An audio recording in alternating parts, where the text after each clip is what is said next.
Hello, everybody, and welcome to Final Show Films.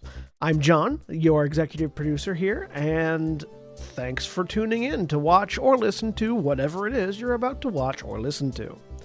In these trying times, we really do appreciate everyone that feels that we are worth their time, and we hope that we're able to give you something entertaining to while away the time as you spend it.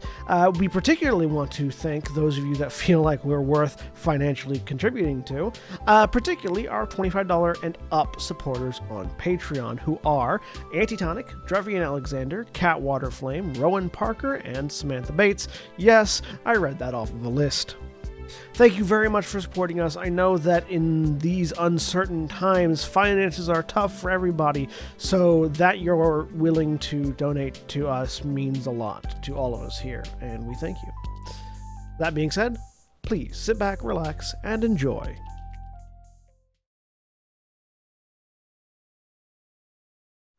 We're live. Hello, everybody, and welcome back to Gran, Terra, Shadowfront. I am John. I'm your game master for the evening. Joining me today is William. Hi, I'm William, and I'm playing Valdeth Stonebeard, the Dwarven Samurai. Jeremy. Hey, my name is Jeremy. I'm playing Ariel, ASMR Gunslinger. Aaron. Hi, I'm Aaron. I'm playing Carolina, a human barbarian, and in Dragon Age, I romanced Liliana. I was gonna do. Jack. Hey everybody, I'm Jack. I'm playing Gentiminar, the half-elf spellslinger, and in Dragon Age, I tend to just desperately try and craft as many things as possible. Cody. I'm Cody, and I'm playing Ithram Volar, Hobgoblin War Wizard. And Nikki. Hi, I'm Nikki, and I'm playing Scuzz, your rogue. And I love everyone in Dragon Age, especially Vivi, and I'm really excited for the Horned Lady in the new updated. So, When I'm in Dragon Age, I'm like, how did I get in here? I didn't buy this. it's really weird, yeah. Wait a second. When last we left off, the third shift crew of Titania, Scuzz, and... who else was it? Was Carolina on the third watch? Yes. So The Titania, third watch was, yes. Titania, Scuzz, and Carolina had just seen, in the breaking light of dawn, this giant pirate stand up out of the encampment of hobgoblins that they had spotted to the north, and grab a tree and start sharpening it into some sort of spear. This giant stands at a massive height. You can't really... It looks big from this distance. And so that's a pretty good sense of scale, considering that you're a couple of hours walk away from the encampment and he still looks big. He's wearing a long, decorated coat that has several patches all over the place of varying different colors, has dark skin, hair that hangs down to his shoulders that's all dreadlocks that have been tied back underneath a large hat, and has a cutlass that appears to have been that the hilt and guard appear to have been constructed out of a smaller boat, and then pants and boots. And he sort of sits on the ground next to the encampment that he just stepped out of, with a large barrel presumably filled with alcohol of some kind next to him, and just begins cutting away the end bits of this tree, sharpening it into a spear.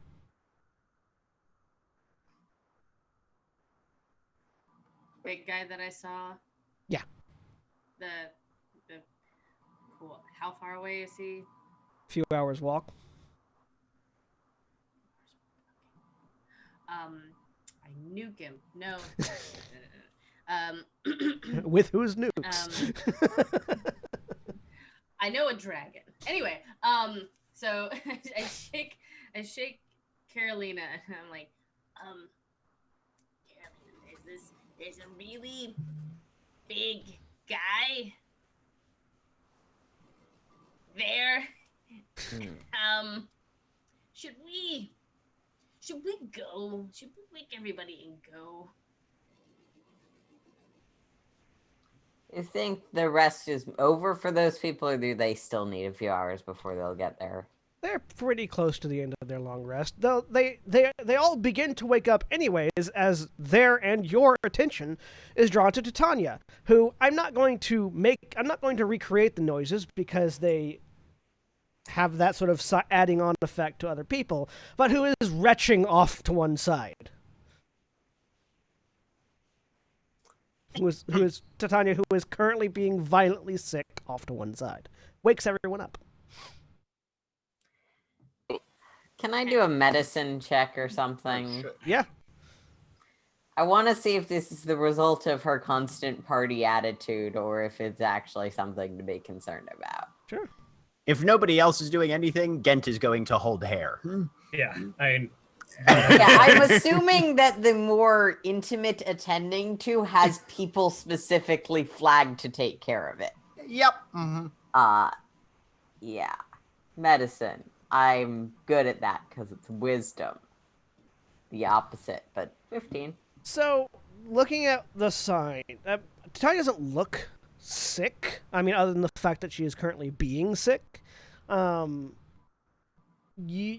sort of taking into account a few factors that you know. Titania's ether is already constantly in sort of a near constant state of flux because she's an Eladrin, and their ether rapidly changes throughout the course of a day.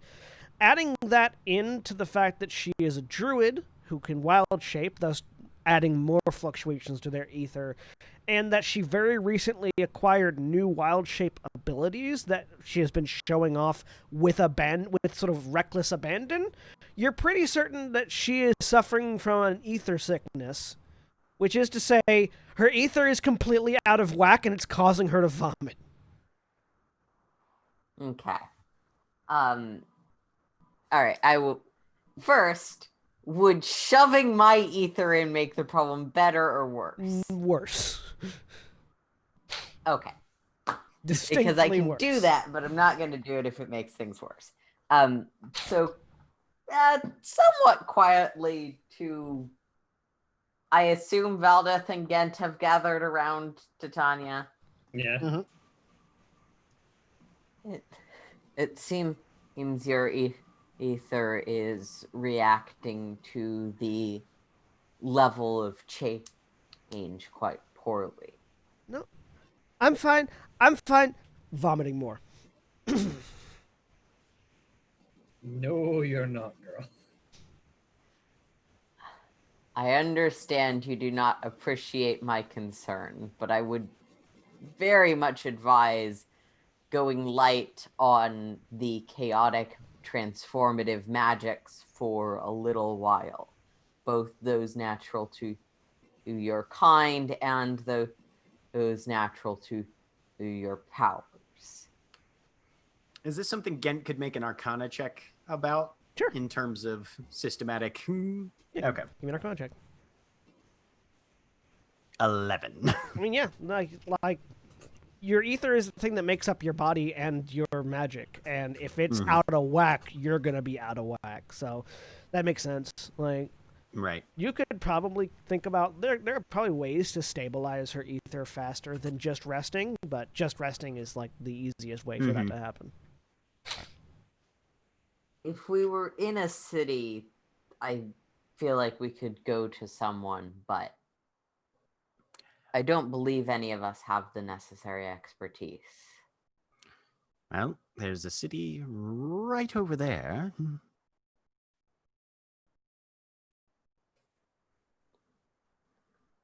Do you think is Titania going? Do I think Titania can make it to Morvick Dune at least? After a short while, she gets out of actual vomiting into just dry heaving and is able to calm down. So yes, she'll be able to be moved, but she's just not feeling very good right now. All right. Well, let's get to somewhere a little more stable, a little more protected. Also, and all of you then can we'll see about. All of you can see the giant sharpening a tree. Right. Oh yeah, that guy is over there. That is new. Need to go. Did somebody forget to mention that? Yes. We I need to thought get. we'd We need to get ran to into Morvick them, they Dune. did not have that individual. We need to get to Morvick Dune quickly. Also, if I were to guess, that's how they got across the sea. I mean, if we want. Also, We can ask. the bagpipes have increased in volume. Ah, yes, they are rearing up. It is going to be happening soon. All right. Unless we're too concerned about Titania's injuries to be willing to get caught up in a fight, we should go. Agreed. Yes, agreed. All right. Starts putting on his armor. Yep. You We're going, but definitely suiting up. you Yep. get your armor on. Takes a few minutes. And you head out towards Morvick Dune. Fortunately, you're not too terribly far away from it. Neither is the encampment.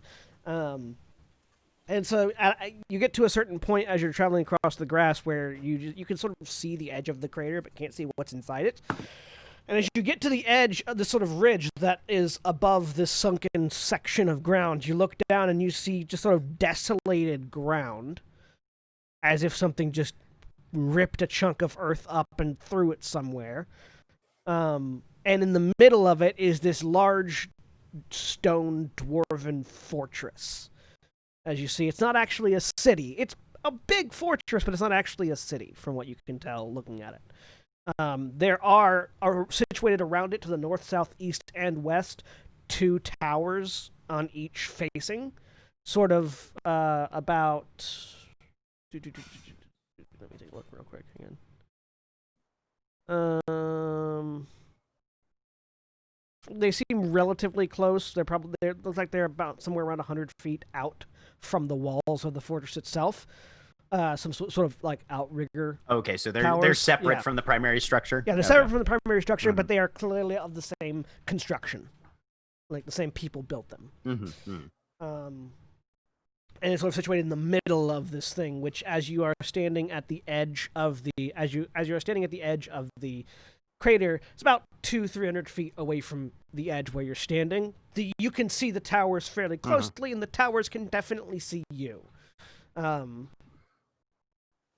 whatever that's worth. You can also see that there are from where. You can also see that there are cannon emplacements on top of the towers. From where he's standing, can Gent still hear the bagpipes? And does it sound like they would be within earshot of these towers, or no?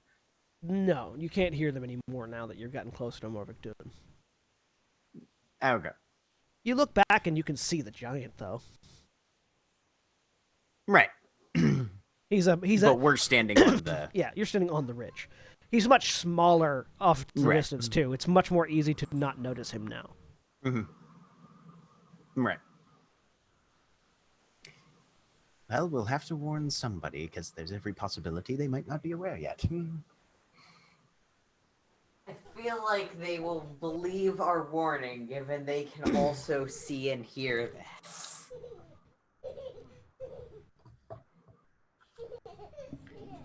Well, nothing's audible from where we're at in Yeah. position right now, Yeah. and they might not have seen him because he's a lot further away.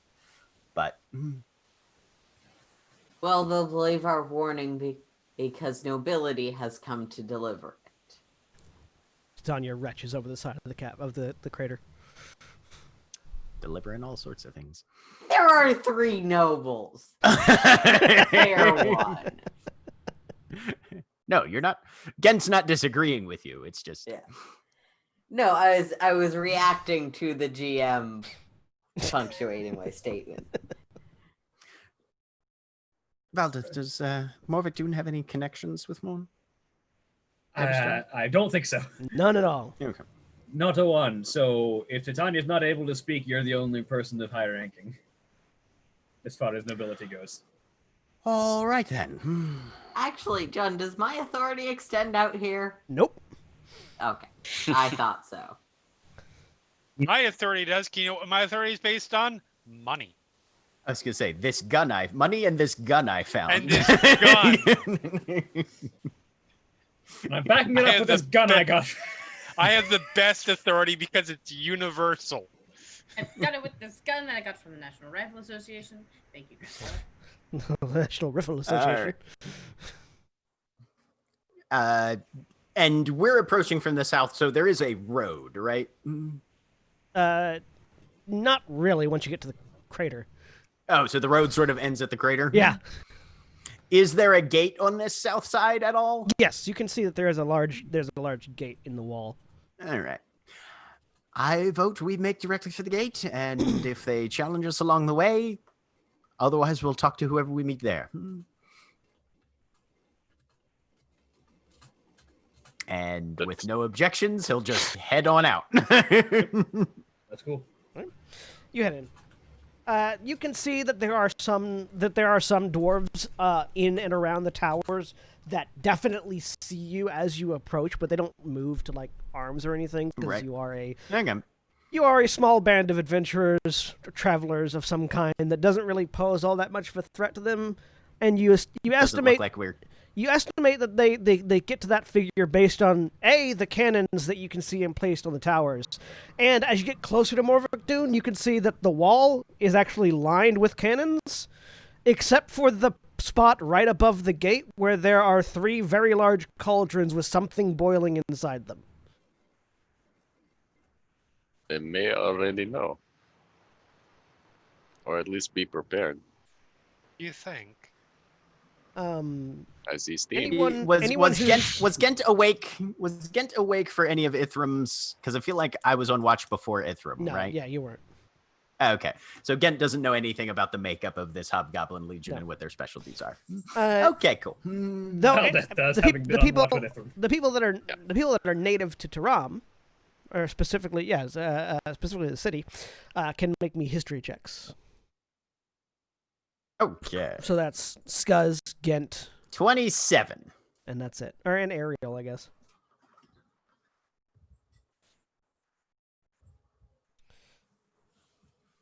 What role? History. History.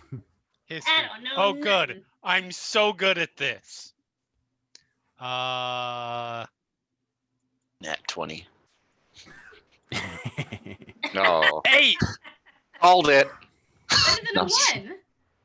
a 1. So, That is true. It is definitely better than a 1. Gent, Mhm. you recall, as you're approaching, as you're thinking about it, you recall that Morvick Dune is technically an independent state. Apart, like it exists within the borders of the Tyrian nation and has some sort of cooperation with the Tyrian nation, but it is in and of itself sort of like an independent mining operation of some kind. There is something here. Self-governing kind of thing. Yeah, there's something here that they are digging out and that they then sell to Taram and to other places, but they don't actually fall under any of the like leadership of Taram, which would explain to you the heavy fortifications. Right. 'Cause it's not necessarily that they're prepared This for is a shit. fight right now, but they are prepared for any fight that might come because this is their only piece of territory. Or city Okay. state. Yeah. Yeah. All right. Well, that's going to color his approach a little bit, but all right. So yeah, head up, and if there seems to be any sort of whatever the doorbell equivalent to a massive fortress gate is, Or guards. As you approach the gate, you notice that the gate is actually open. Like okay. there's this massive metal palisade. No, portcullis. There's this massive, Portcullis, there's this yeah, that's the word you're massive looking for. metal portcullis that is, as I'm remembering my castle terminology, that is raised. Though you do note that there's something weird about the portcullis. You can't quite tell. Well, you can make me a Tinker's Tools check with your intelligence to verify what it is. oh, okay. But there's this That large sounds raised like portcullis something and then this large double doors, the large wooden gate 10. doors that are open. Okay. Something weird about the tips of that portcullis, which you can't tell from down here. Okay. Yep. This It's a is little high, but as opposed to kind of just give it a glance. And as then- opposed to Interam proper, where dwarven structures are sized appropriately for dwarves. Morvic Dune appears to construct their things sized for giants for no damn reason, Okay. other than All they right. can. And sure. Gent is just going to be looking around for anybody who looks official or authoritative. There are a variety of armored dwarves sitting around that are sort of just looking at you, nod. As you go through, as you enter into the portcullis, you find that you're in sort of a thoroughfare, and you realize that while it just looked like a fortress from the outside, once you're inside, this is a city under a dome, basically.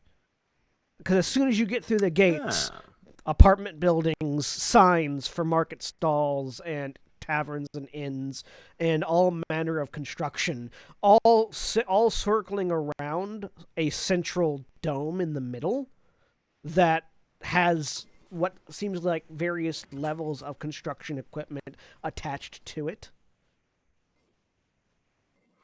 Okay. Which is why no one's coming out to in lieu visit of you, because anybody it's a city. officious looking, right? Yeah, yeah. In lieu of that, then he's just gonna make a beeline for the nearest knot of armored dwarves that he can find. Easily enough. Hello, how can I help you? And you can see that they still maintain the Tyrian style of dwarf with sort of like designer stubble and this sort of square blocky armor. Lord Gentmanar of Taram, at your service. Traveling with companions coming across, there seems to be a hobgoblin legion with a giant massing outside the crater. And they seem to be very excited about visiting this location. He looks at you, blinks 3 times. Right. All right, boys. He turns and looks over at the dwarves next to him. Send folks out to the out. What direction were they in? Kind of south, They were west. they were almost due west. Because you due west you of guys the were loca- south okay. of coming them. in from the Yeah. west side. Sense of Okay. Okay, gotcha. I Yeah, see. Yep. because you guys were coming in from the south. They were a few hours north of you, which means they're basically due west of Morvicton. Okay, gotcha. Yep. Send some runners out to the outriggers on the western side, see if they've seen anything weird, and if they haven't, send some scouts out further west to the rim and see if they can spot hobgoblins and a giant. This particular legion is very skilled and adept at siege warfare, both Look for attacking siege siege weapons. settlements. Yes. And This group of creating enough fortifications for their own siege resistance. This group of dwarves like, sort of snaps to attention and marches off quick time. Right. Are you the commanding officer here, or should we report to someone? No, you're looking for captains. You're looking for Captain Stark, however. He's gonna be over at headquarters, and he points over towards that central dome. Just go into the central dome, look for dwarf about a few inches taller than me, has dark armor with sort of silver lining on the edges of it. He'll be overseeing the pit. All right, thank you. Best of luck out on the fields, then. Thank you for the warning. And he trundles off to do marching off something. towards the dome. Right. So yeah, following the sort of the moving away of the dwarves that went off to verify your statement, because it's not like they doubt you, but they're gonna get their scouts out there to verify what information. Oh they yeah, can no, and things like that. you confirm that shit. Yep. Yeah. Mm-hmm. The city seems relatively still calm at the moment, and it's like not like anybody's like running around screaming giant attack. But you make your way, and there's all manner of people here. It just seems that principally any guard figures seem to be primarily dwarves, though you do see all manner of species all around. Getting towards that central dome, there's another large open door that opens out into it. And stepping through, you see a series of buildings on the interior of the dome, a large open pit in the middle of it, and brilliant radiant light emanating from the bottom of the pit. Well, that's not exactly what I expected. Valdeth, do you know what that is at all? Does she? Light coming out of a pit at the moment. I mean, at the moment, it looks like a massive beacon of light. It's nothing inherently dwarven, if that's what you're driving at. You're just better at the underground stuff than most of us, so yes. All Typi- right. Typically speaking, things in the underground are lit either by torches or like glowstone or bioluminescent fungus, depending on what you're going for. But If this doesn't seem to typically be not any a of giant those beacon of things. light. Yeah. You go over to the edge and look down. There's like a safety rail around the pit. Really It's not like try hard glowing mushroom. it's not like Yeah. it's not like it's just flat floor and then nothing. There is a series of there is extensive safety railing and signs saying like watch your feet, etc. You see that there are lots of people that are like as they get to the pit, they have cables on their waists that they hook onto the railing before heading downstairs further down into the pit. And you can also see there is a figure, dark armor, silver lined, dark haired dwarf, shortcut hair, again designer stubble, standing off to one side at what looks to be some sort of overseer station, which you would only estimate to be that because it's this large desk filled with paperwork and utensils and tools presumably useful in mining. Eyes are really big. Looking at this shining light just shooting out of the ground. I imagine he's like that kid at 6 seconds just to get way too close to the railing. Do you go over to the railing? Maybe lose an arm. He's absolutely gonna go towards it. Any of you that I'll look over too.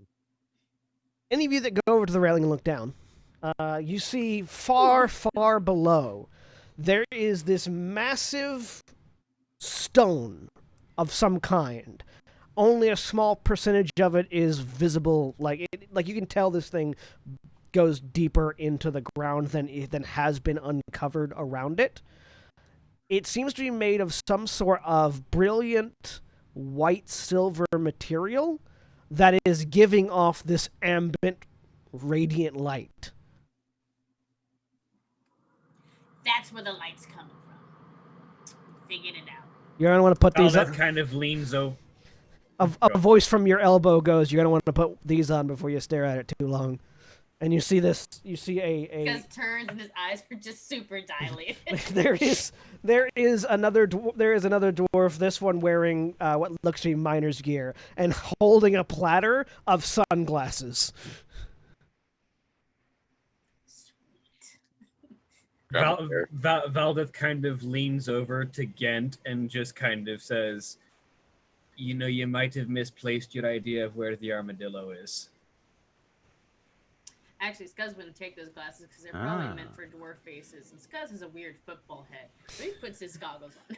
They are basically just darkened lenses with a wire frame that runs through them that you can bend and adjust to fit your head however they need to. Nah, he puts his goggles on. I wasn't anticipating it was an astral armadillo, but maybe. Celestial armadillo. An astronomical armadillo. I did it. Let's go talk to Starcarver. Do you want to take point on this one, or? I mean, I can certainly offer you some advice and some assistance, but you're the one with the clout as far as noble families go at the moment. All right, well, let's see if they give a shit about that sort of thing. How many Instagram followers do you have? I'm sorry, what? I've not heard of that spell. Is this a Bucket Street thing? No, we don't have followers in Bucket Street. Okay. Kent's going over to the desk. You head over. This figure that you are assuming is Star Harbor looks over at you. Well, welcome. It's been a while since we've had tourists in here. I hope you enjoyed the view of the fallen star. Indeed. Speaking of falling things, and there's a legion of hobgoblins coming from the west. We had informed the guards at the south gate, but they referenced that you were the individual to speak to. He blinks 3 times. Right. Carolina did will hear lean that over. correctly. And a giant, a very piratey giant. That too. Hello. Yes. So Valdeth, being the one with probably the most international knowledge, sort of steps up.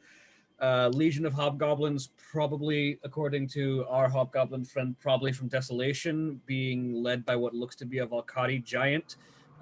Siege equipped, definitely, and moving in large numbers on the city from the west. 3 more blinks. Well, Right. have a great day.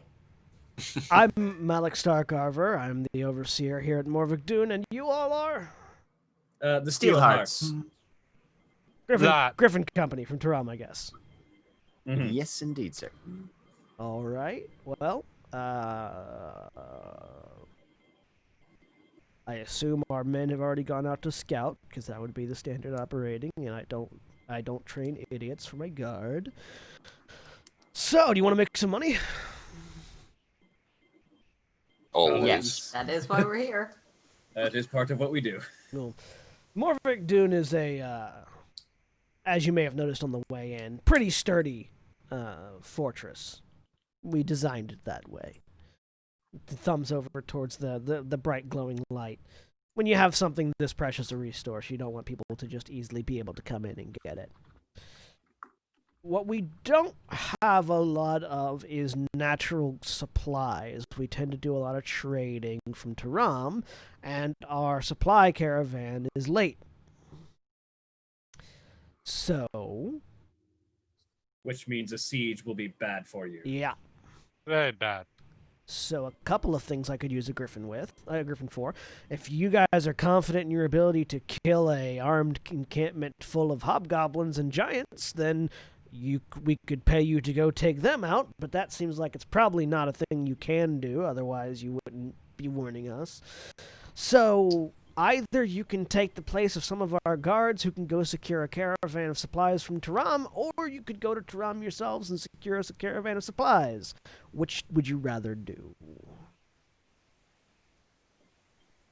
Is there supposed to be a caravan on the way? There was supposed to be one on the way a month ago. It should have arrived a month ago, I Which should clarify. route? They typically follow the river. They leave Taram, stop at Grifftop, head south, hit the river, and just go around the river until they come to us. So somewhere between here and there, they disappeared. We can do some investigation, and if we can't find them, continue to make our way to Taram and get you another supply caravan. That would be appreciated. As for payment, he reaches into his desk and pulls out a dagger that is made of this same material that you see from the stone down there. Meteorite steel. Try it. And he tosses it over towards you, Valdeth. Valdeth catches it. It is ridiculously light. Like, it's only a dagger, and they're not all that heavy to begin with. But you're familiar with... You don't have any mithril on you right now, but this makes mithril feel I'm familiar heavy. with mithril. Yeah, this makes mithril feel heavy. Sort of balances the dagger on one finger and just kind of like... Is it a half gram heavy on the back end? Hangs you to the full width of the blade. It is, it's still glowing, this radiant light, and it's actually quite bright. You imagine if you were in a completely dark place, it would probably light act kind of like the light spell does as far as output.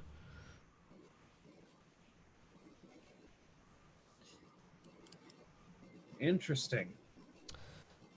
Turns out She kind of metal puts from it the back around. turns out metal from the heavens glows real nice and puts undead things down real quick. People like it. That's useful. That would be very handy. All right. We Payment can make you. We can either pay you in gold or make you a weapon of peace, whatever you want. I look over my shoulder at everyone else. Can we decide later? Sure, take the night.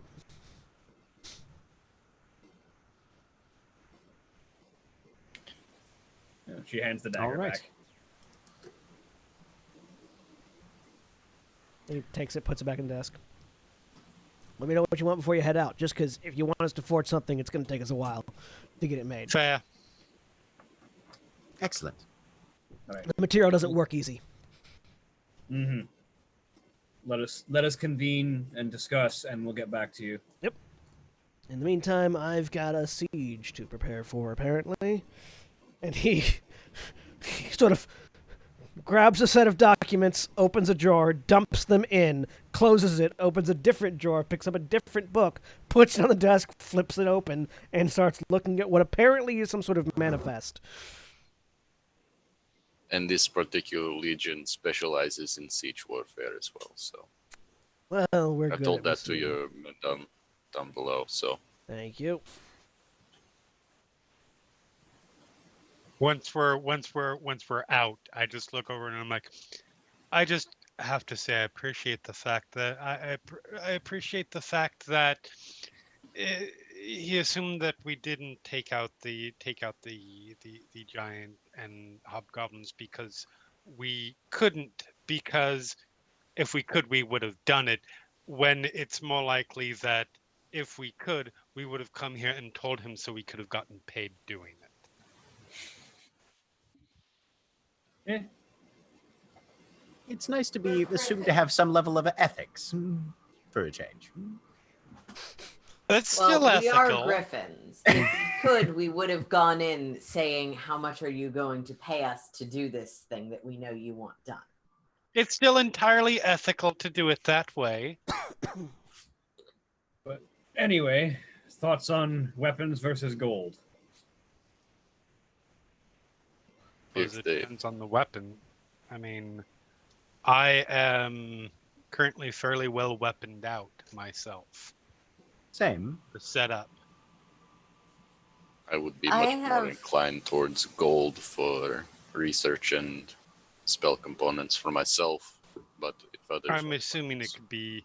yes, Yeah, if- I'm assuming it could be a mix of, okay, a weapon for you, gold portion for you, gold portion for you. Well, the other thing though is, a weapon for each of us, even if you're not using it, that kind of craftsmanship is worth double its weight in gold. Especially with that kind of unique material. I would certainly hope we're getting more than double its weight in gold. Yes. I mean, with that We're metal, getting- with that metal, probably a bad figure of speech. But We're getting fair market value, or fuck off. We're taking the weapon. Yes, but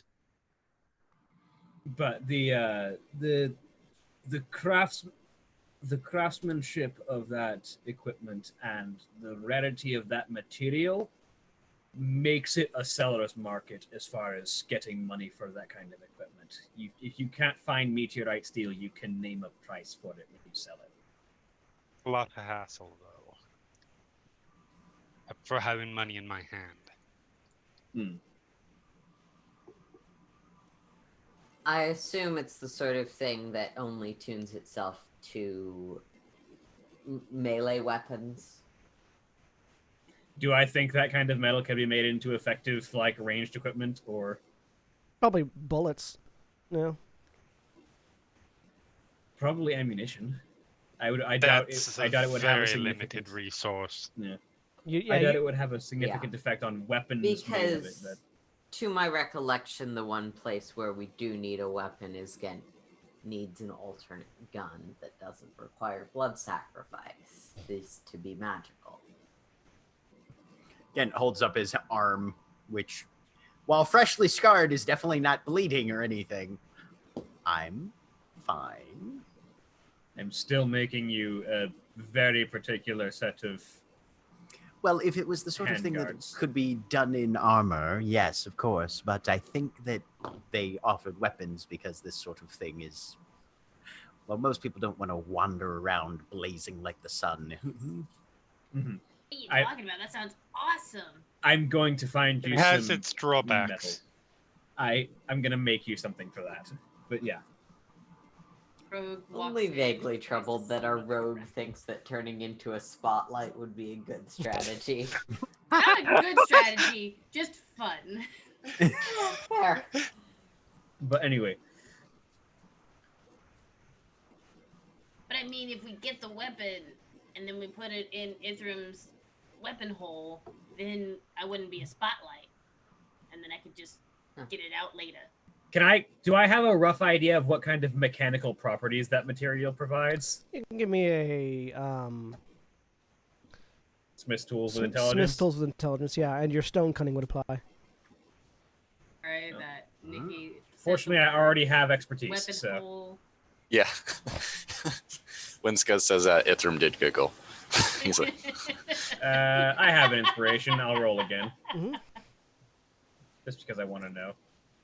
I 23. wanna know. Hey, there So, you go. based on your fiddling with the weapon and based on your what Starcarver said to you, mechanically they probably are somewhere between +1 and +2 weapons that deal additional radiant damage, as well as glow. Do I think that weapons that might not have it naturally might have the finesse quality as well due to the weight? Possibly. That depends more on how they're formed than the material they're made of. Because the thing about finesse is not about necessarily all about the weight. It's about how you wield it. Balance and that sort of thing. Yeah. You can't have a finesse greatsword no matter what it's made out of, for instance, because you don't wield it with finesse. You wield it by swinging it as hard as Yeah, you can. But like theoretically, if they were aiming for it, one could say make a longsword with the finesse quality out of this material. They'd probably just make a scimitar, but potentially.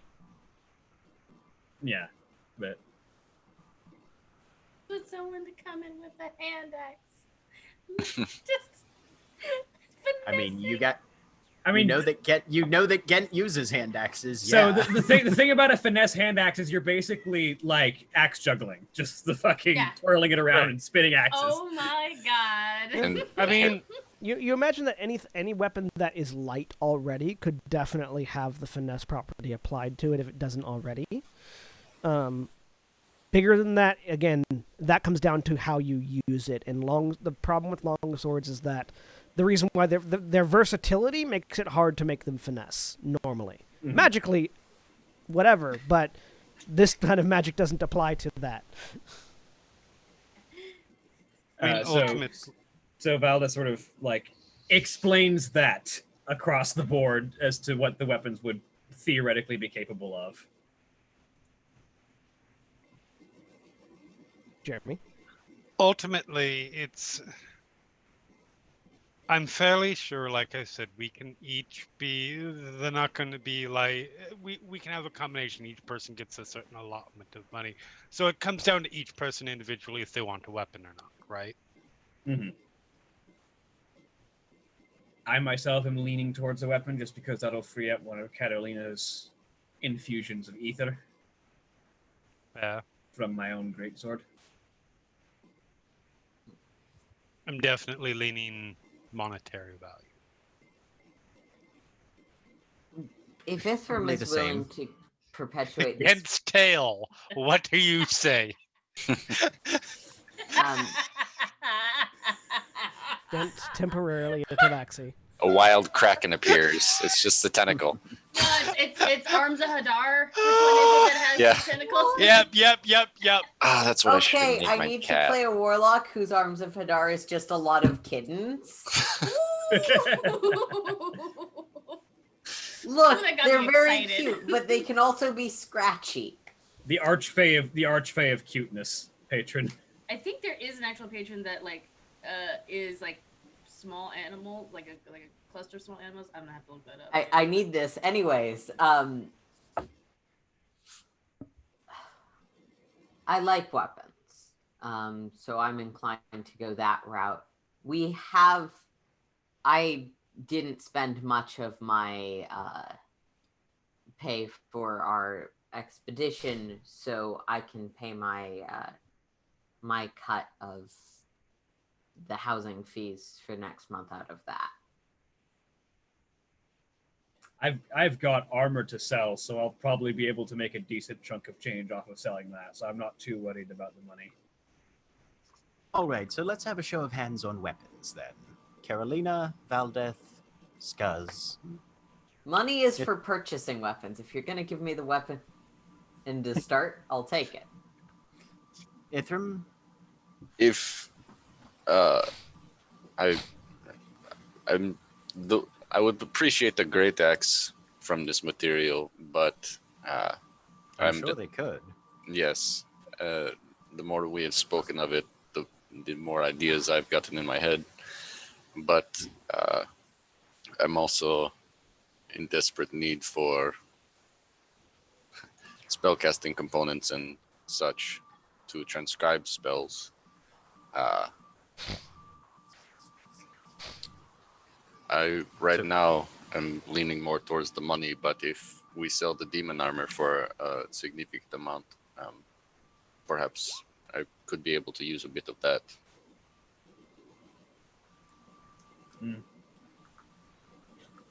If no one objects. Everyone needs. You just need to take a trip out to the Valkyrie Isles to sell the demon armor. Hey, look! There's someone who can take you. No, we need to find a proper sucker to buy the demon armor. You can get a lot of suckers at the candy store. Wrong kind of sucker. Again, go out to the Valkyrie Isles. Unless there's a very rich, gullible person in the candy store at that particular point in time. In which case, fair. Kenna might be. You never know. No, don't do that. Girl is filthy rich. Yep. But anyway, let's see how much they're willing to handle propositions. I mean, Carrot would bite your hand off, but... Right.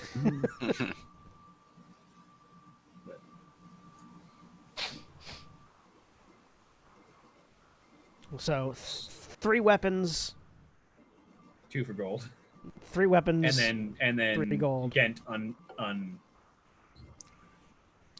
Gent is trying to look to the future, but yeah, probably that cat just stole a pocket knife off my desk. That's disturbing. Yours does that too? It's not exactly like there's a limited selection of objects. He distinctly went straight for the weapon. I'm oh my worried. Okay. god. Excellent. Good kitty. Yeah. There's what do you have in your mouth? A knife? No. Right, yeah. Basically.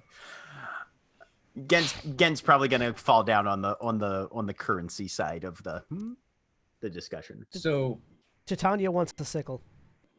I knew she would. I fucking knew she would. Of course she does. So yes. it would be reasonable to assume that he'd probably be willing to negotiate for gold for some and weapons for others. If he's going to be adamant about all or nothing, I would probably advise weapons, because weapons can be sold for lots of gold. Yes, if it is all or nothing, then weapons. And I'm okay with weapons, and I will deal with the hassle. And those of us that don't want gold will just request the largest weapon possible. Exactly. And then hide it in your weapon hole. Maybe I could buy your weapons off of you if we all get weapons. I mean, possibly. Here's the weapon I would like. I would like a giant block of the metal that I can beat people with. So a great club. At the end? Or a maul. No. a giant block of the metal. I'm talking like 5 foot on each side. I love That's the my weapon of choice. I love the idea of a spellcaster who uses telekinesis on a giant block of iron to fight. Just What do you think Ooh. Ithram's It been doing really with doesn't catapult the right. entire that's time? Your He's got ideal a weapon belt of iron is spikes. beating people up with your own wealth. My weapon of choice is a ship cannon. Weirdly, the guy doesn't believe you. I don't know why. So I mean, so look, strange. I have a regular cannon and I need a ship cannon. I need a big one for, Undead things. zombies. look. I Just bring your ship into port, and we'll install it. I'm now envisioning someone using this super light material to personally wield a ship-sized cannon. No Just matter how holding light it the under their arm. no matter how light the material is, when you get to that size, it's still too heavy to wield. Like Right. even That's what I call it a Probably cumbersome. need a The kickback. anime. like even Right, if you yeah. if you Throw made a log on bullshit up in like here. if you made a cannon out of solid aluminum, it would still be too heavy for you to wield regularly. That's when I call I'm in just- a favor from somebody in Toronto. Look, I need to borrow your boat. And sail it Just- to Morvik Dune, who has no ports. You have a wizard with enlarge reduce. I just love the idea, like the like samurai warriors had like Goemon Ishikawa who like carried a cannon on his back. Yeah. and just In the Samurai Warriors game, yeah. All right, anyways, All right. so you've determined gold for some, weapons for others. Right. yes. You head back. Starcarver is absolutely fine with that arrangement. Like that's Cool. that's not a problem. Those of you that the weapons that you want, what are they? Great sword. Great sword. Scuzz. Short sword. Short sword. Short sword. Carolina.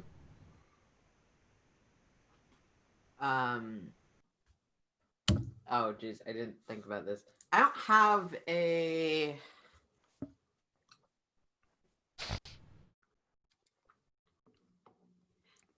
Great axe and a great sword. Can you come back to me? I mean, yeah, you have time to decide. We'll say we'll retroactively put in whatever weapon it is you want. And Titania's getting a sickle. I Yep. forget that I can use a rapier, even though that sounds really silly in a goblin's hand, but I would actually prefer to have a rapier. Sure, you can have a rapier.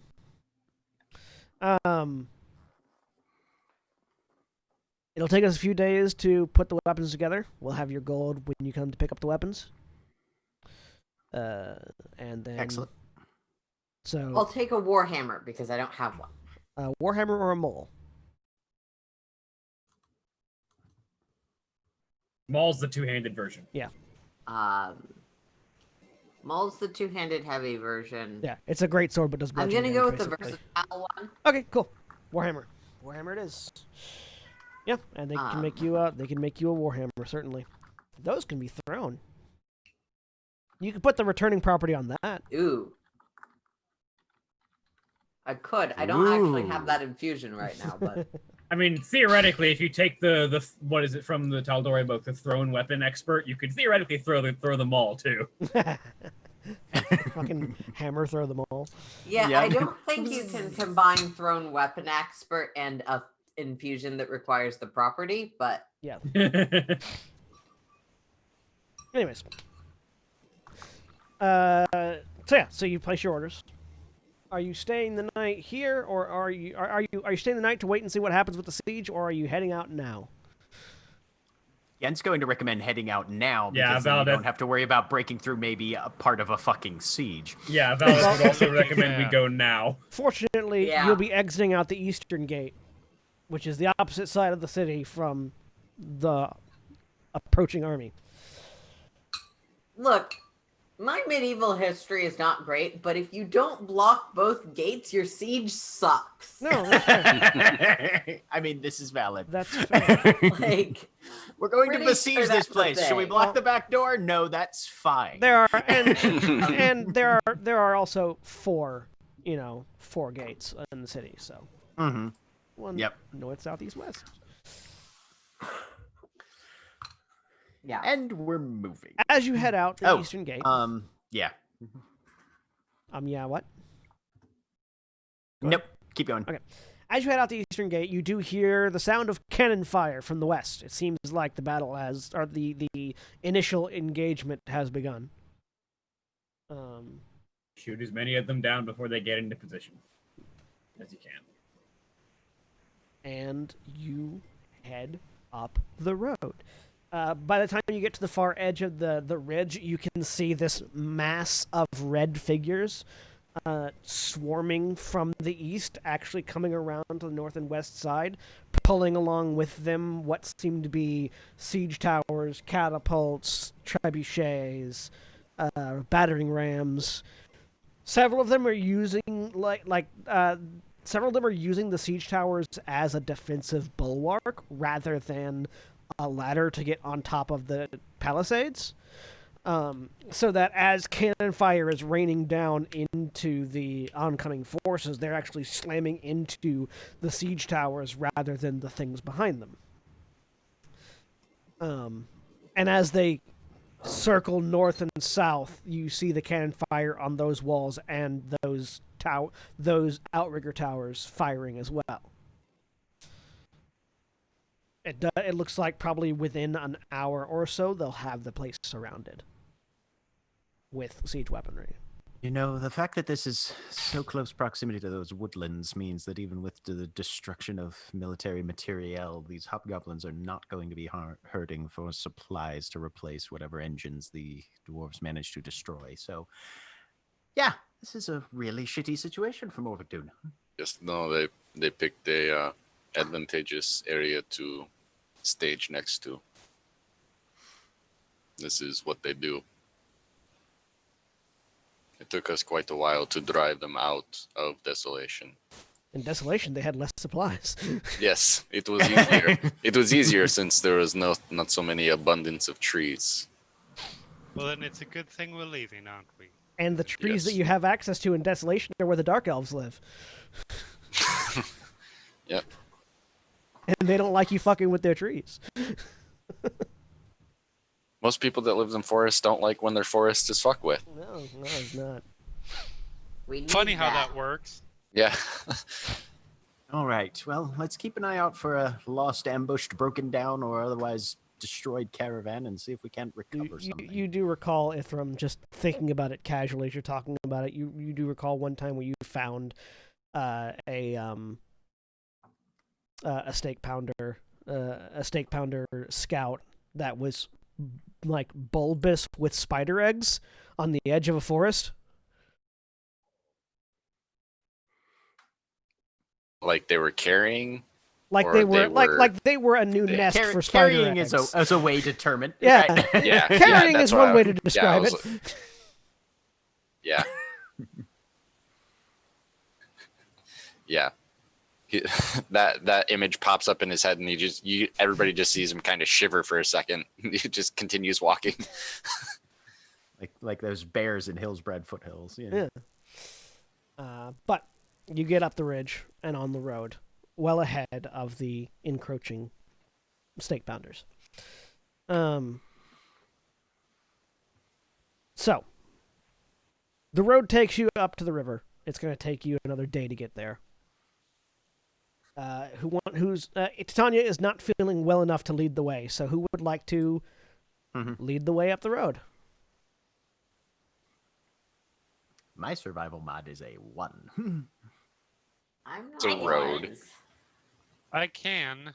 My survival is 3. I don't know if anyone's better than Say- me. I can do it. I have a 5. Hey. Scuzz is best. I I took will- a sleepy, and the last Scuzz was like, "You need to know how to track. Here you go." I will assist Scuzz. Go ahead and give me a survival check with advantage, cuz. And whoever's in the back, give me a perception check. Okay. I mean, if I'm not in the front, I'm probably in the back. Yeah. 14. I'm gonna spend an inspiration. You do have all your friends nearby.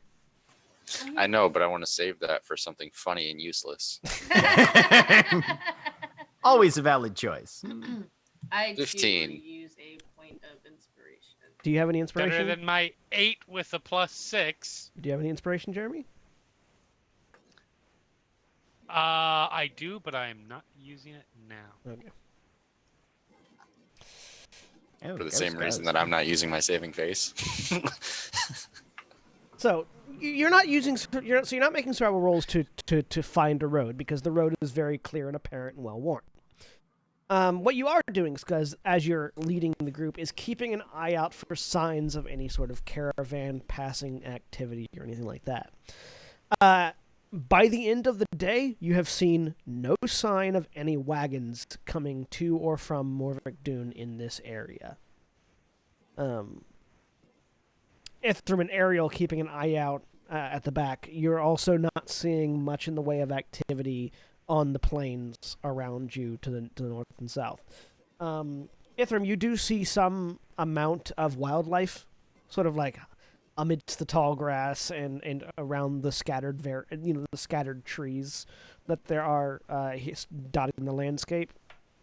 Mostly small wildlife, squirrels, badgers, things like that. But no sign of any like activity or inhabitation. The plains north of Morvick Dune and north and east of Morvick Dune are generally uninhabited until you get to the river, where there's like there are large settlements and then fishing villages sort of dotting all the way up and down the river. No detachment has been sent to follow the No. possibly seen group that left Yeah, no, Morvick Dune shortly before the siege started. It doesn't seem like anybody is following behind you either. Okay, So, that's good. The roads are generally clear where you're at right now. As you spend the first day and sat down to camp. Is there anything anybody wants to do at camp before you go to sleep or not? Nope. I'll set an alarm spell. Mm-hmm. Yep. You set your alarm No, spell. before going to sleep, because I don't know if anybody has done it. Scuzz will cast Prestidigitation on Titania. Roll me a hit dice. Clean her up a little bit. Have you gotten to the level where you need to not make a Constitution saving throw yet? Nope. So Constitution saving throw to run. You cast it. DC was 10. So roll a hit die. Ooh, that hurt. That one hurt.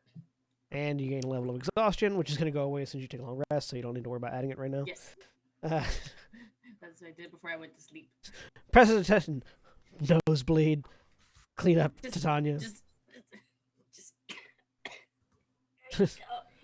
You really don't need to do that. I have to get better at it. I have to become stronger. Cough blood. Yes, you certainly look stronger.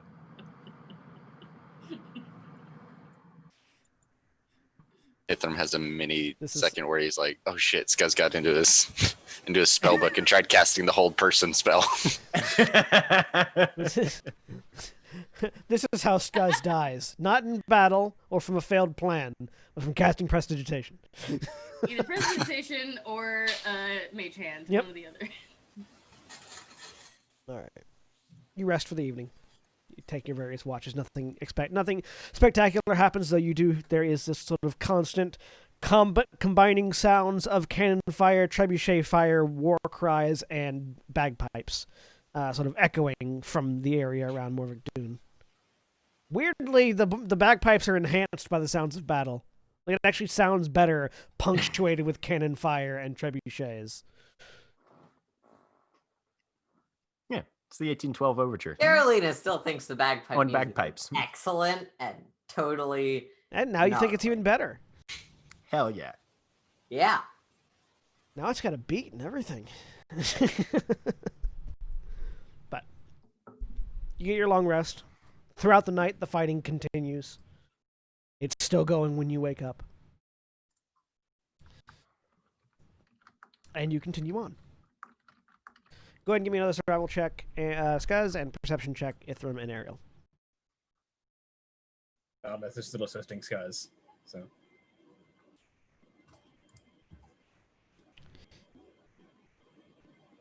Ithram, there's like some mud in your ear from where you fell asleep. You are muted, Nikki. Mostly preparation Better. of spells while we're also walking.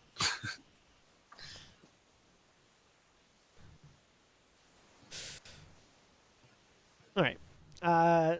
You get to the river, and there's immediately more signs of life as soon as you crest where the T junction is, and there are signposts that go, that point towards the two different villages along the road, as well as another signpost that says Taram further this way and Arcana Mysterium further this way. And you can now see that there are wagon tracks and trails on this road, none of which seem to have been turning down towards Morvick Dune, which it would tell you that wherever the caravan was, it definitely never made it this far. With a perception check, Ariel and Ithram, you're preoccupied, but Ariel, you can see, you can actually see a caravan coming up from the south. That looks like it's heading north. It is definitely a Tyrian caravan because it is a motorized vehicle. There's sort of like a large metal block in the front with headlights, and a driver sitting sort of in the middle of a bench right behind it, and behind that further there is a large wagon-covered cart. It looks kind of like somebody took the front end of a. Coming. It looks kind of like somebody took the front end of a Ford truck, sawed it off at the front axle, and stapled it onto a caravan Nice. or onto a wagon. Caravan coming. Do we think this is the one we're looking for? Unless they took a month's vacation somewhere along the Probably road just for shits not. and giggles. I mean, they Although could. It's not outside. It's not impossible. They're also coming could from the have- south. Yes, Yes, it is from the wrong direction. it's still not impossible, but not likely. Well, if they seem inclined to stop and talk, we should at least let them know that. There's a siege. If they are headed to Mordectune, yes. Scuzz, see if you can see who's driving that thing. And Gent hands Scuzz the spyglass that Carolina And if they made need for to be him. picked off, Give me a perception check with advantage, guys, for the spyglass. Yeah, I think you're still muted, Nikki. No, Or I'm not. Something. Oh, okay, there you go. I just wasn't being loud enough. Weird. 19. 19. Sorry, I'm trying to find the name here. Hang on a second. Yeah. It So, was mostly doing this to see, does the ink spot go around Scuzz's eye again, or is that I worn off? figured. yes. Okay. So you look down, and you see what looks to be a red frog sitting at the wheel. Like a humanoid frog, Seems but legit. definitely a frog. Oh shit. Like, Is this Mr. Toad's Wild Ride? yeah, The frog appears to be wearing black and gray robes of some kind. Has a large oh. sword slung over his back. just for taking that, I Probably- thought you were going to say the frog appears to be wearing the skin of the previous person that was Yeah. that was Yeah. driving this cart. I forget that there are frog races and it's not a slot because that's where my brain went. The frog race is not a friendly one typically either, though. No, You but can it's make not me a a- slot. You can make me a nature check. Oh, Sure. Sure, why not? Well, Let's see if any of us. Scott's the only one that's seeing it right now, so give it a second. Okay, yeah. Okay, fair. 6. You have no idea what this is, but it looks like a frog. There's a frog driving the truck. Gent just takes the spyglass back and shoves it in his bag. Obviously, this thing isn't working. Is there a reason? Yeah, there's a ring around. Now everyone that wants to can make nature checks. Okay. Da-da-da-da-da. 18. 16. Me with my +1 rolling roughly in the vicinity of the people with the +5, and then Ariel's +0 rolling Yeah. the highest. I was gonna say +0, folks. So everyone that rolled higher than a 10 knows Yay. about grungs. Yep. So grungs are they're an amphibious species of frog. That they are small-sized frog people, basically. They come in a variety of colors. The colors have meaning to the grung, but you guys don't know explicitly what they are. And they were natives to the frontier. And previously there was sort of like grungs will mess with you. They will capture you. They will enslave you if they can, and they will eat you potentially. But when the corruption forced them north, people learned that wasn't explicitly true of the grungs. That was sort of a facade that the grungs were putting forward so that people would not take their territory. They are aggressive, but they're aggressive in the same way that a Cocker Spaniel is aggressive. Like they will make a lot of noise and make a lot of posturing if they feel threatened, but otherwise won't actually do anything to you. Unless you're a genuine threat, in which case they typically have a variety of forms of magic at their disposal. Grungs are very magical by nature. They have to immerse themselves in water a certain number of times a day, and culturally they are nomadic at this point. So they do not actually take slaves. Again, that was a thing that they put out to make people leave their territory alone. A lot of them tend to work as merchants now that they've been displaced from their home.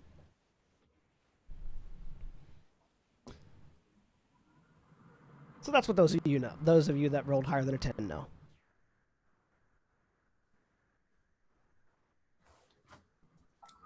Interesting. That's a frog. Of course. Well, does it look like they're going to catch up to us if we keep moving, or? Yes. Probably yes. All right. Well, let's not wait around then. We can talk to them once they find us. Lovely. Perhaps they've been a bit farther north in the river. If they have to stay near water, perhaps they've been doing a bit of a circuit. Very possibly. So, you guys start heading north. Within about a half an hour, you can all see the grung now. Mm-hmm. And yeah, there's just this little red frog in robes with a sword driving a truck. Fuck yeah. Looks at you as the caravan catches up and begins to pass, looks over, says something in a language none of you understand. Because none of you speak grung. It's true. Oh, but I could. If I had prepared that spell. This seems to be heading towards Morvicton. No, it's continuing north. It's passing you guys right now, and you guys turn north and kept going. Cool. Yep, headed towards Grifftop, like we are. If they were turning off, I would feel bad about not telling them there's a siege. Yeah. Do we want to see if they... Do we want to ask them questions, see if they perhaps have seen other caravans on the road where they have traveled? It's probably fine. And if we run into something, we'll run into something. But they're coming from the wrong direction. To have seen. Okay. Let him pass, I guess. Yep. Right. Step off. Yep. Let him pass us up, and then you keep all on step moving. off. It says a few things again in grung, which none of you respond to because none of you know what he's saying. And Can I get an insight check for the general attitude? sure, Or go, yeah, no? give me an insight check. Stay off the fucking road. I'm driving here. 9. At whatever it's saying, the intonation doesn't come at you as particularly aggressive or particularly unaggressive. It's like it's hard to tell because it's a language you don't know, but it might be yelling at. Nikki, did you just put the?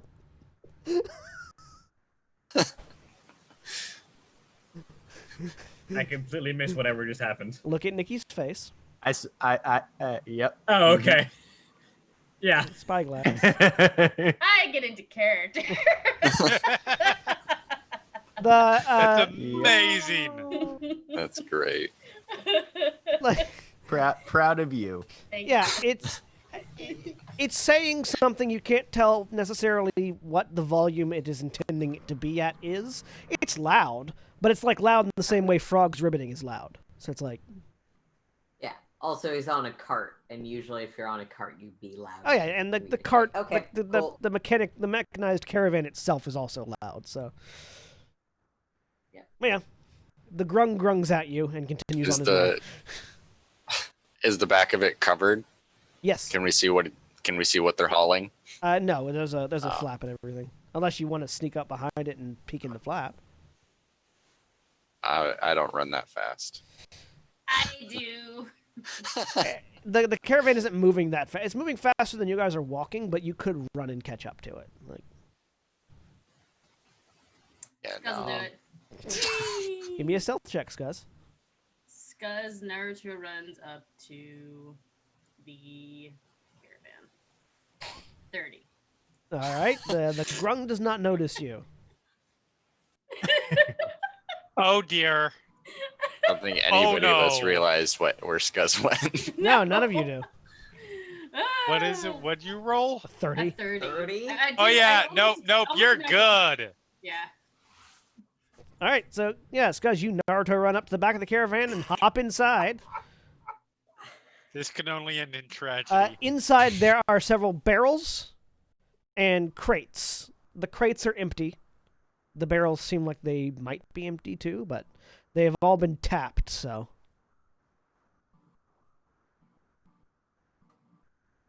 Nothing else in the back of the caravan? Nothing you can say. Give me an insight check. Okay. 14. This looks like it's like food and drink supplies that have been deplenished, or that have been sold, basically. You would assume that this grung is a food merchant, and that they were delivering food south to some of the villages south and are heading back to Taram to resupply. Okay. Yeah. He's like, this is not interesting. And he leaps out of the caravan and barrel rolls. You all do see Scuzz leap out of the caravan. You never saw Scuzz get in it, but you do see It's Scuzz not leap out going of it. that fast. Yeah. What? Like, When- he doesn't need to. He could have just, like, easily jumped out and not have to do all this theatrics, but he's being extra.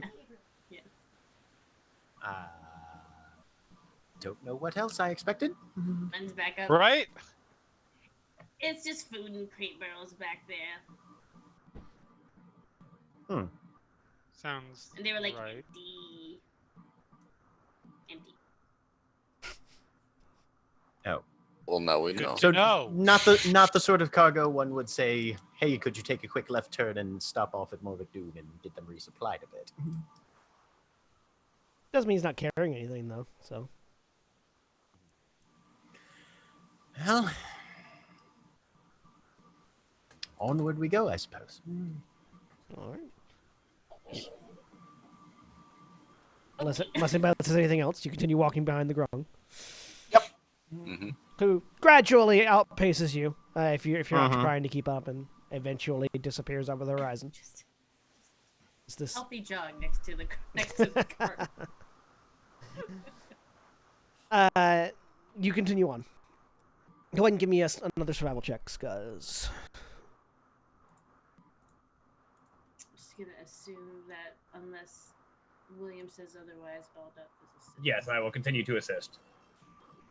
Natural 20, there it is. Hey, so at the end of the day, after you guys lost sight of the grung hours ago, At the end of the day, you come across a broken wagon wheel on the side of the road, sort of like half buried in the mud. Oh.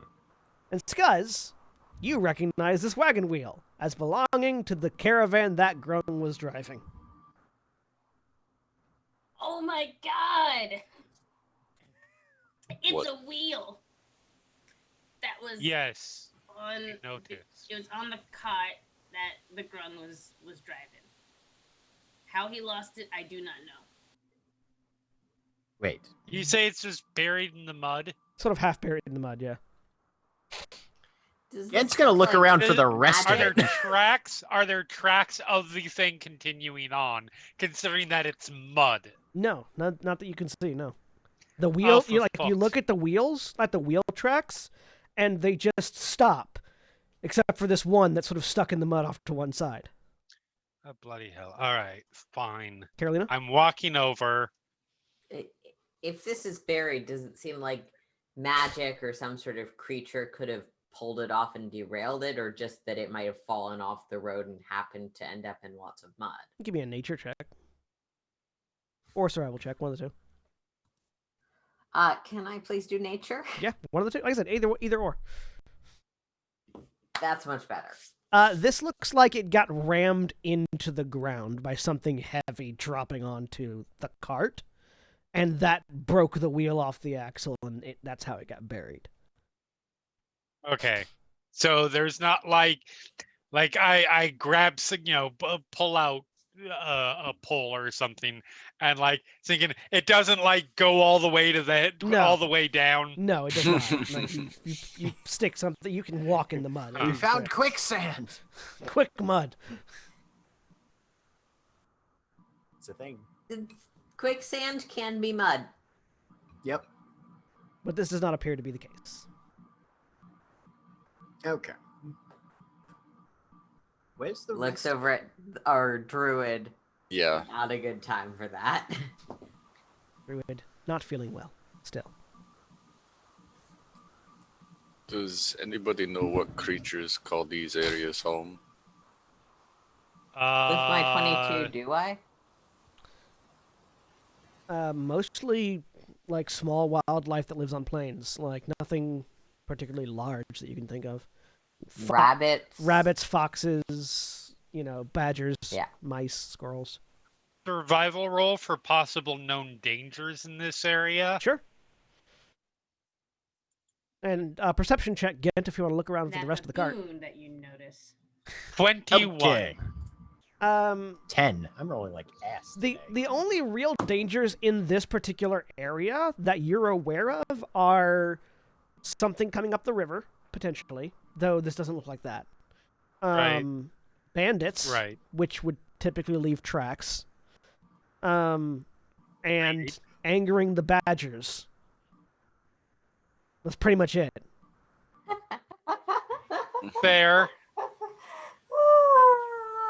So one of two things had to happen here.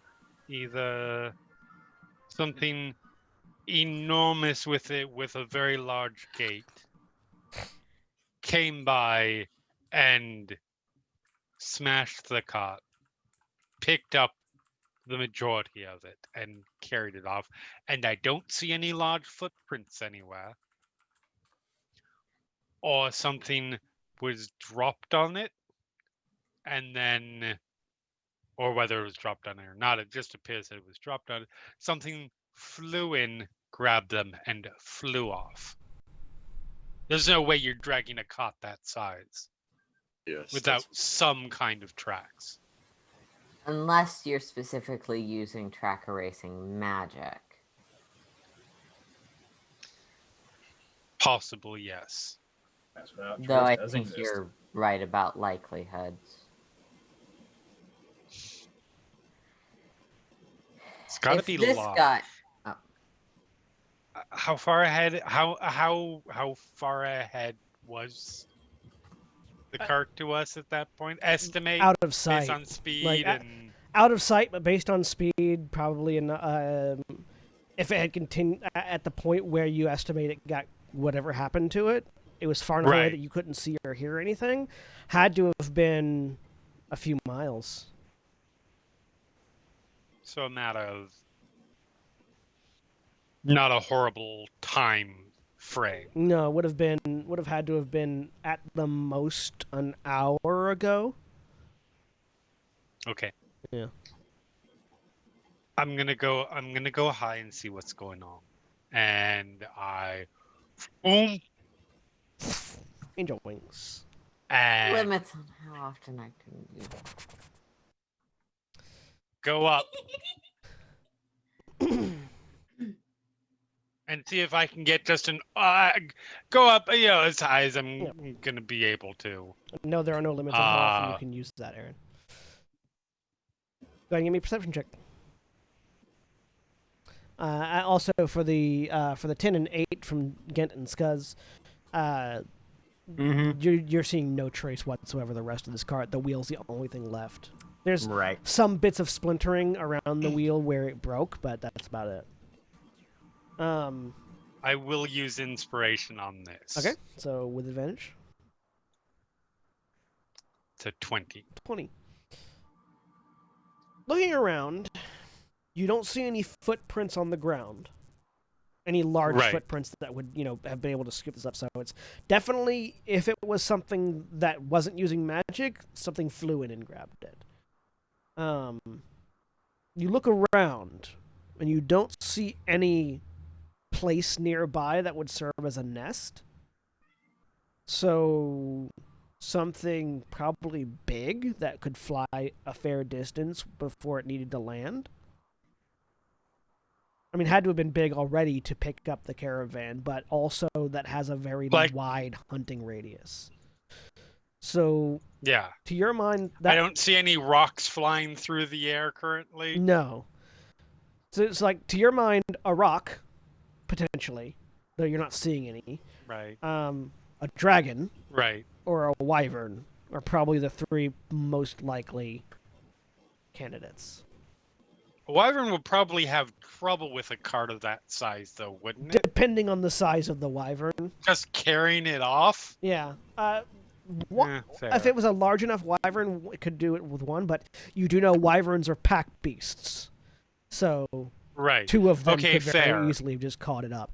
Though you imagine if there was a pack of wyverns, you would have seen a nest nearby because they don't carnage. That too, but they don't have as wide a hunting radius as the other two do. Right. It's like a rock. A rock and a dragon have a hunting radius of several dozen miles because they can fly that far. I'm sorry, Nikki just now realized you were talking about the giant eagle-like creature and not just a boulder.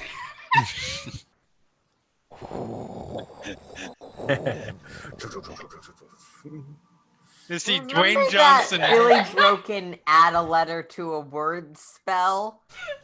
See, in Gran Terra Shadowfront, Dwayne Johnson is actually a storm giant, and he's come in to grab this cart to murder Mr. Toad's Wild Ride. Yep.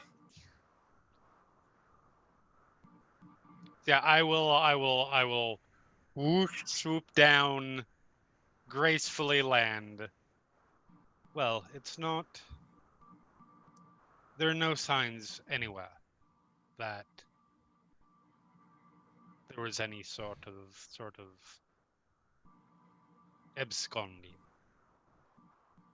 So wherever it's gone quite a ways off. Either it's been teleported, its tracks have been covered, or we're dealing with like a rock or a dragon. Let's keep a very close eye out tonight, then. Well, if this happened to one caravan, it's also possible it's what happened to the other one. Yes. Very.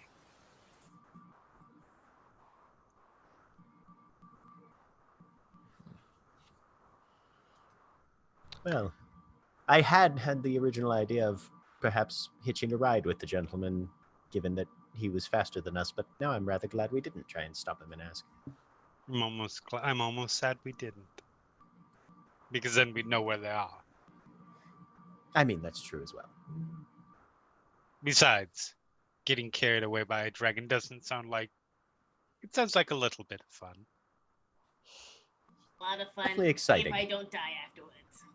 Assuming you don't die afterwards, of course. Yes. Most things are fun if you don't die afterwards. Everyone make That a, is not true. everyone make a perception check. Jesus. I was like, Yay! Wait, Sure. can you do any better? No, probably not. It's a one. What I'll let it sit. the fuck?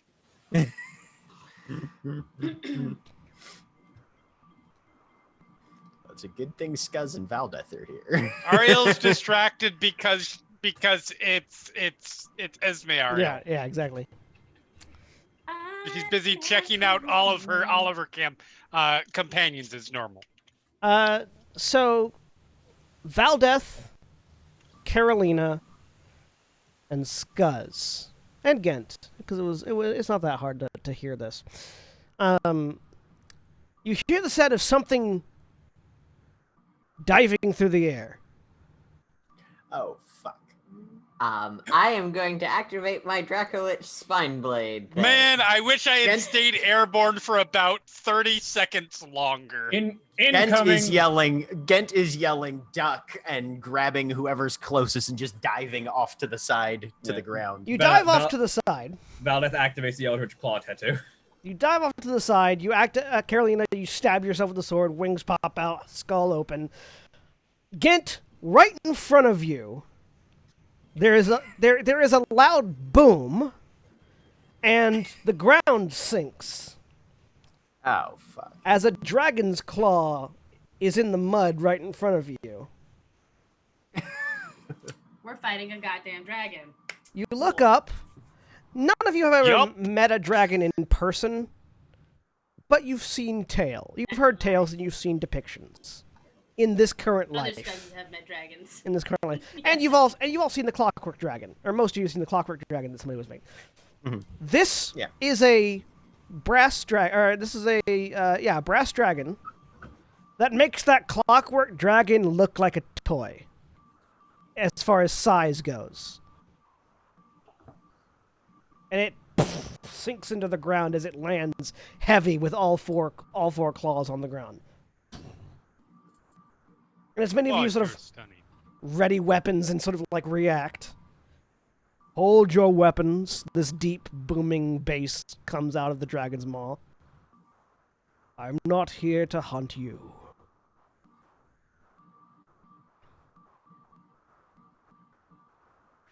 It sort of looks around for a second.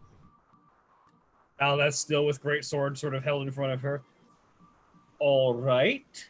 So why are you here?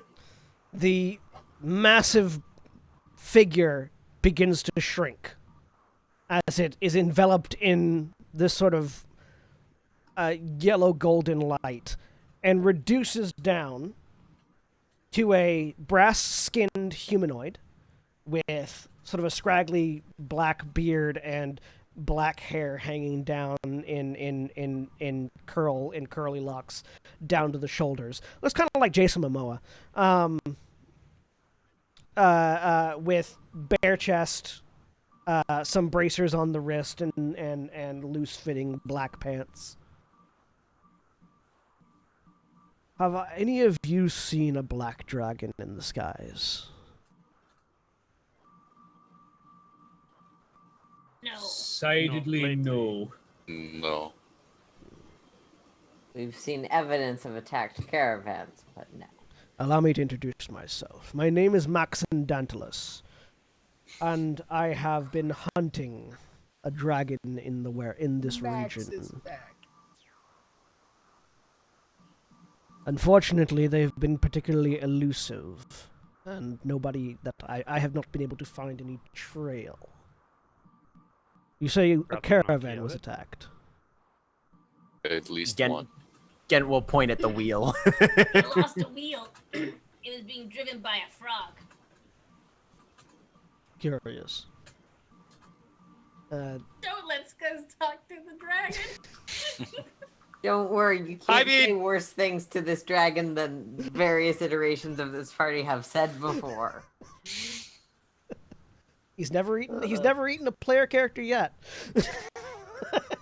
Challenge accepted. Yeah, No, just kidding. I mean, that might be the exact phrasing going on in Ariel's head right now.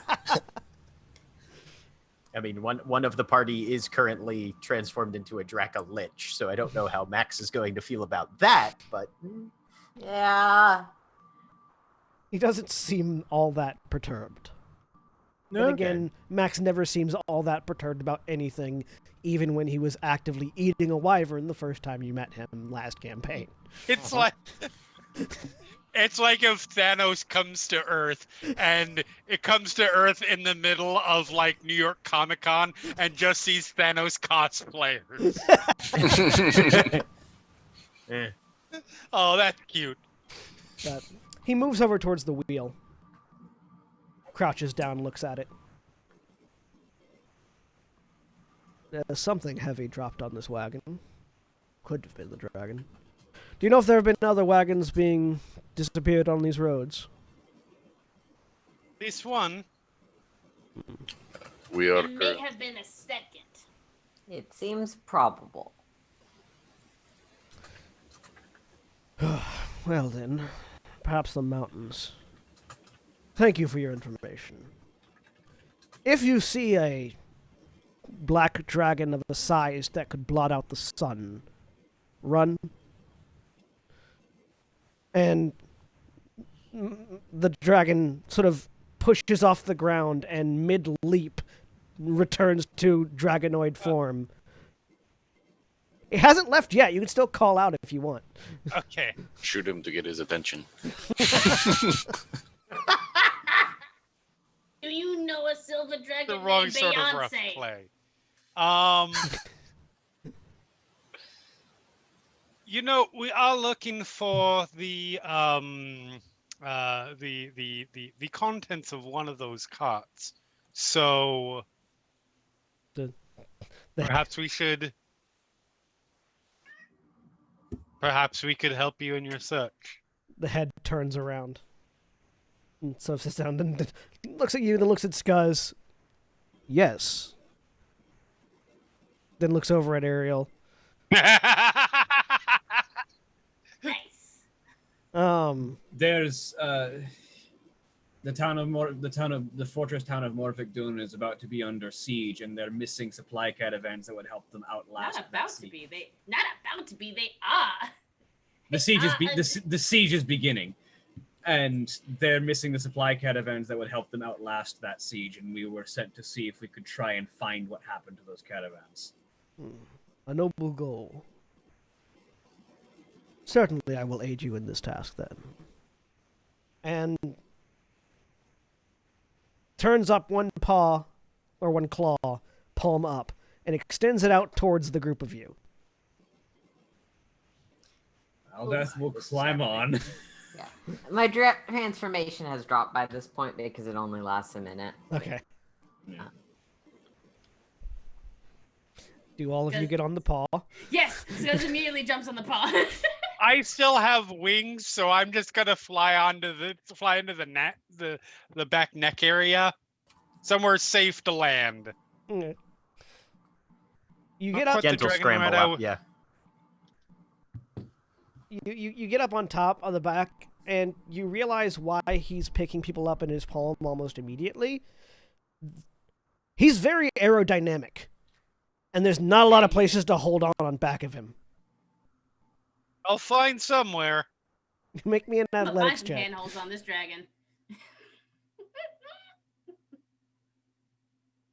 The quiet type of dragon ride I wanted, but I'll take it. Hey, Erdesme, how's it going? Give me an athletics check to see if you can find a good place to hold on to. It's not terrible. You figure wedging yourself under a scale is probably a good idea as a place to grab in. Yeah, for sure. Between the wings, Yeah. place that moves the least. Looks over his shoulder. And as he sort of bends his shoulder and looks over at you, you suddenly feel pressure as the scale begins to push down. Hold on tight, Okay, then. fair point. Yes. Pick, Oh, I can. picks the rest of you up, closes his claws over top you without actually, like, completely closing the fist. So you're all encaged in this dragon's claw. Gus somehow finds a way to pop out his head somewhere so he can watch. Yeah. Like a dog. Just do it, dog in the back seat. Yeah, right. Yeah. Mm-hmm. Yep. And the Tongue wings, completely flopping out.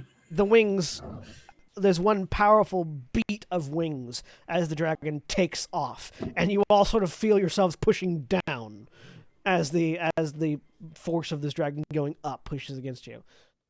And he takes off. It's not the same speed as the experimental airship that you guys rode on once, but it's pretty fast. This guy's mouth open, tongue lolling, blah, blah, blah, blah, as the. I'm so glad his neck hasn't snapped at this point. It's wild. It's very rubbery. Goblins Like a are more. Goblins are more like they're more like cartilage than sharks. bone. Yeah, Goblins are designed to bounce. yeah, they're Right, designed yeah. to bounce.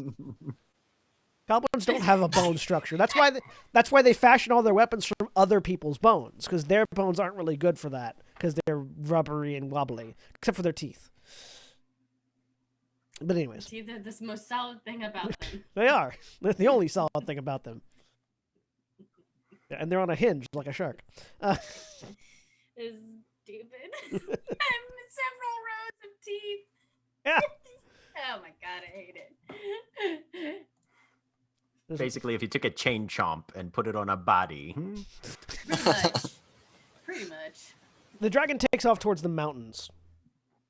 And you sort of see the landscape below you disappear. Not disappear, but like very quickly go past as it flies. A few minutes later. Oh, go ahead. Probably only Ariel would notice. Oh wait, no, she wouldn't. She's on the back, so never mind. Ithram is scribbling something in his spell book, just off to the side on the margin. Anybody that looks will pick up Featherfall as soon as he can. Yeah, there you go. So you are all. I can't see. You have a few minutes in this dragon's claw. If there's any conversations you guys want to have, they're there. Titania's trying very hard not to throw up on the dragon's claw. I was gonna say, yeah, Gen's just trying to help Titania weather this whole thing. Yeah. You just hear Scuzz go, "This is awesome!" But I can't do that because it's hard to make that noise. But essentially, the big mouth, wind rushed sound Right. of a goblin. It's like yelling into a fan. Yeah. Mhm. Right. Not a fan like a wind tunnel. Anyway, who needs Featherfall when you have a propeller beanie?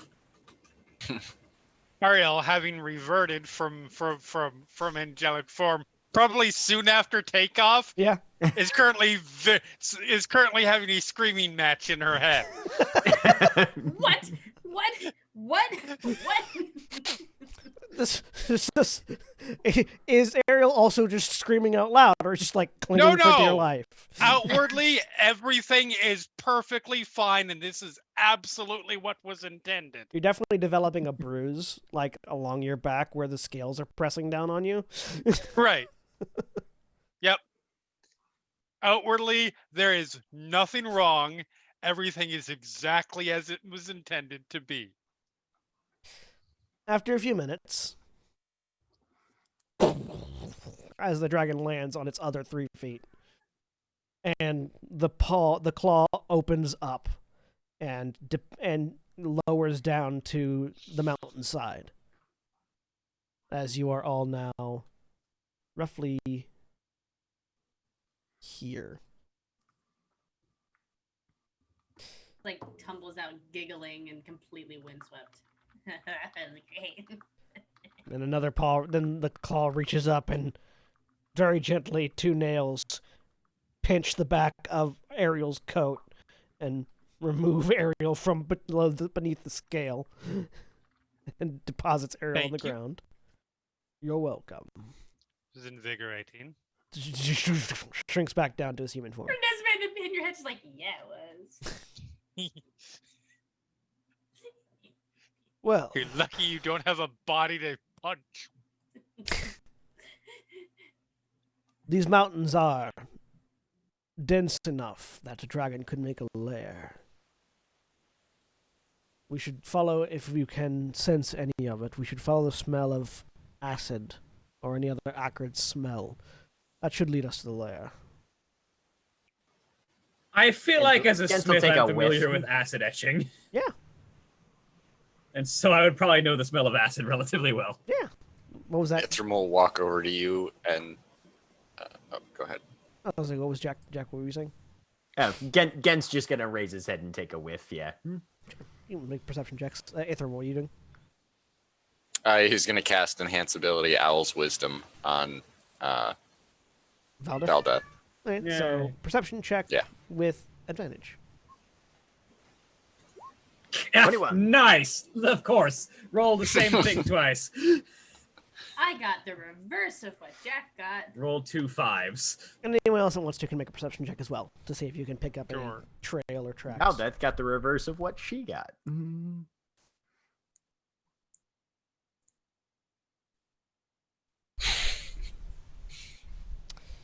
It'll come in handy eventually, I'm sure.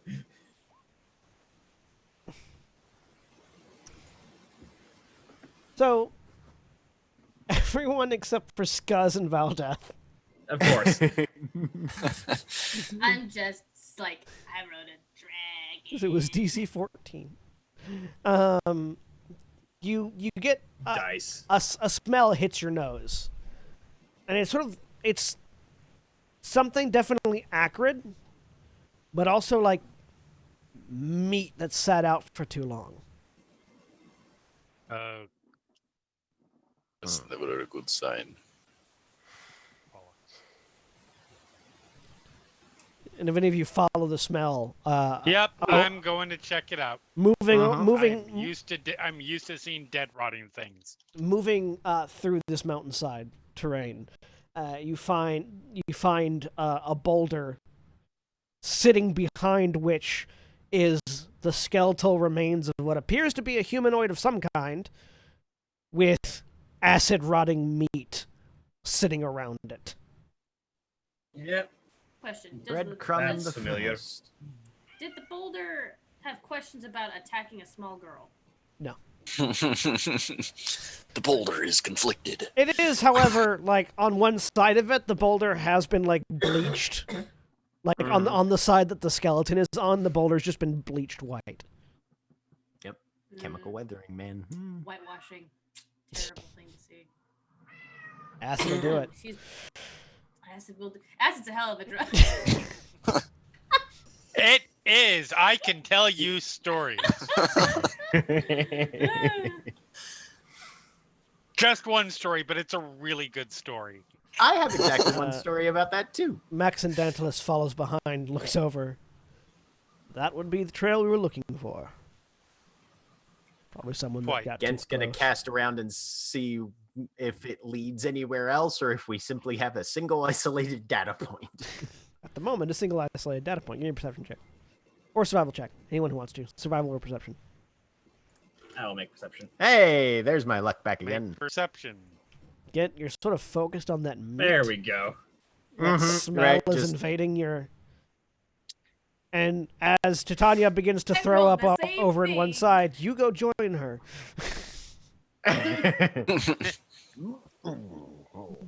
So Gent and Titania are having a lover's spew. Oh. No thank.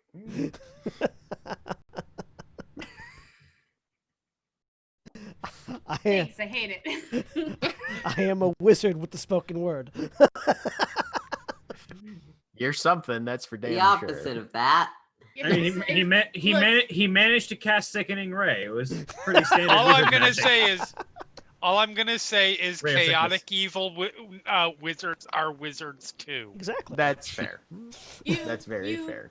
You set out to see if you could. You didn't ask yourself if you should. Oh, Yeah. no. I determined that I should a long time ago. Anyways. The rest of you politely ignore the goings on over there. Valdeth and Ariel, There you definitely catch another whiff of this same smell from further into the mountains. It's not as strong, so it's not as close, but there's definitely more than one instance of this occurring. Presumably, you are within some radius of a lair.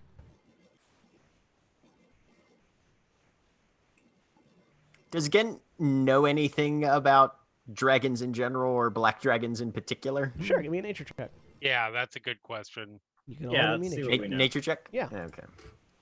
You'll know something regardless, because dragons are, 17, nice. 12. Okay. 20, I'm okay 22. I am just. This is a great mountain. This is a nice boulder. That is a nice boy. Nice boulder. I like that boulder. This is a nice boulder. So while we're finishing up rolls, you all know, regardless of what you roll, dragons are powerful. They are functionally immortal. Like a dragon won't die unless it is killed, basically. Right. Typically, they are killed by wandering adventurers trying to make a name for themselves, or other dragons, Or other dragons. or natural disasters. But other than that, they're really powerful. They're really hard to kill, especially once they pass a certain threshold. And basically, the size of a dragon is a pretty good indicator of their power to a certain point. Once they reach the size of Maxendantalus, it's kind of like it becomes harder to tell their power relative to each other, because they sort of reach a certain threshold of size, and then they can grow more powerful without growing bigger. But outside of that, and really, if you're fighting a dragon the size of Maxendantalus, you're fucked most of the time anyways. So it doesn't, the gradients of power at that level don't really matter. But What about a dragon the size of a mountain? dear God, Dragon is the mountain. run away Dear. is the answer to that. Or Yeah, we put them did in, that. or drop them into the water plane. I mean, To the water plane, yes. for those of you that rolled higher than a 15. Everyone also knows that the different colors of dragon indicate different aspects of their abilities and their personality. Chromatic dragons tend towards certain attitudes, though not always. Metallic dragons tend towards certain attitudes, though again, not always. Those of you that got higher than a 15, black dragons, acid spewing, they are generally assumed to be evil, though no one really there are no records of interactions with black dragons, so it's not like you have confirmed data points that they are evil. Just that it's like red dragons are the ones that are most of the time, seen terrorizing landscapes and eating all the cattle. And so it's like, well, they don't look like they're made of metal, so we're going to categorize them alongside that one. They spew acid. They're very territorial. That they are, of all the dragons, black dragons are the most isolationist. Once they have a lair and a territory, they pretty much stay there and hunt there, and they don't really go anywhere else. So if you come into their territory, you get what happened to that skeleton friend over there. Basically, they're very, very territorial. You also know that brass dragons and black dragons do not get along. For various reasons. Scholars theorize various different aspects, but no one really knows why.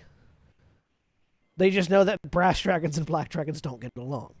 And if there are two in an area, one of them will leave the area by one way or the other. Mm-hmm. Does Gent know anything about the regional effects of having a large/elder black dragon in a geographical space, or? It depends on the original geology. They do tend to hollow out whatever they're using as a layer and attune it to their sort of preferential style. though you don't know anybody that's ever survived going to a black dragon's lair, so you don't know necessarily what it's like on the inside. Okay. All right. The problem with gathering data there is that you have to survive to get the data back.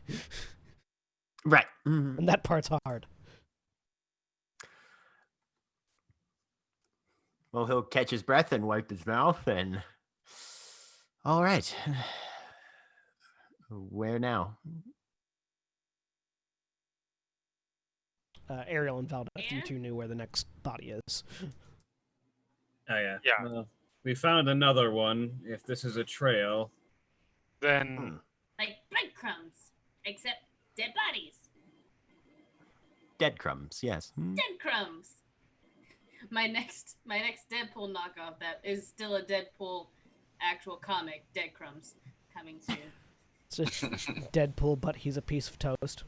Yes. Max and Dantalus looks over. Well, lead the way.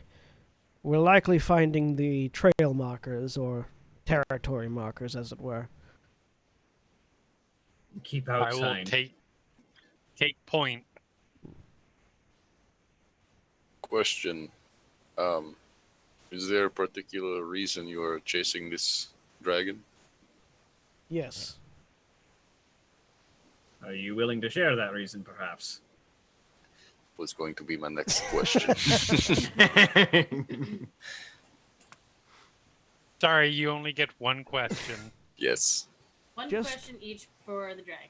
Just know that Silidolphus is a liar, a thief, and a murderer. Fair enough. Okay. All right. Let's see if we can at least rectify the thief part.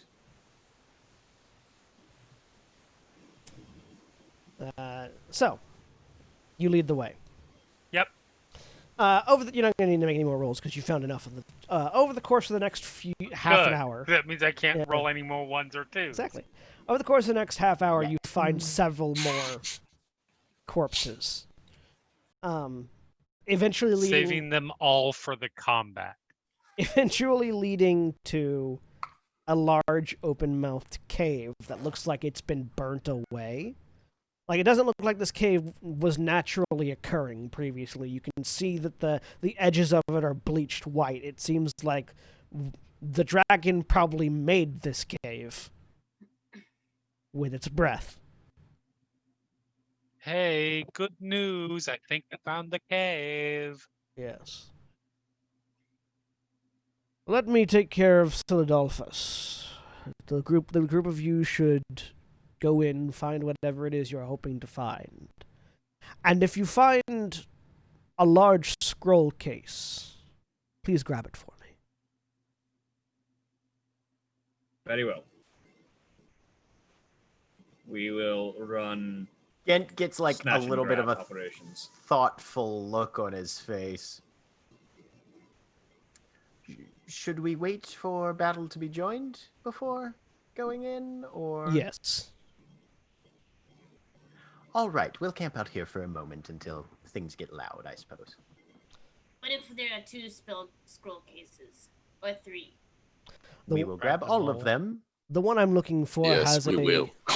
the one I'm looking for has a very particular seal on it. And he'll describe Happen to be able. he'll describe a coat of arms. Okay. Okay. Which I would give you a description Oh, of, but it's a good thing I it's a good thing I'm lawful neutral. I would describe to you the coat of arms, but I have lost the description, so I can't tell you what it looks like right now. No Yeah, problem. we found this scroll case, but it had already been opened and nothing was inside. Too bad the only person who can answer what happened to it you just killed. Wild.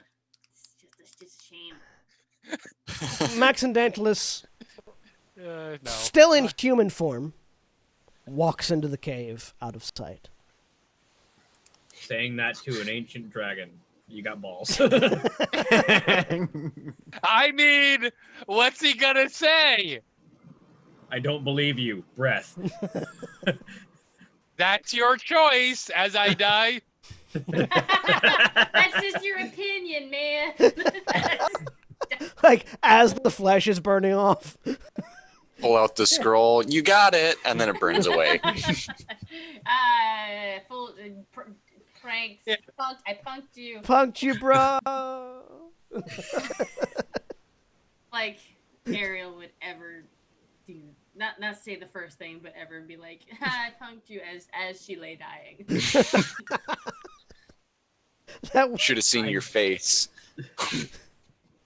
like, I do like the image of that, of like, punked you, bro, but half the face is just skull from the fire. Yep. Yep. I love that image. Anyways, Aaron, you're muted. I don't know. I could not hear whatever it was you just said. Okay. Max and Daedalus disappears. Really tempted to go in and sneak in and watch, but I will not.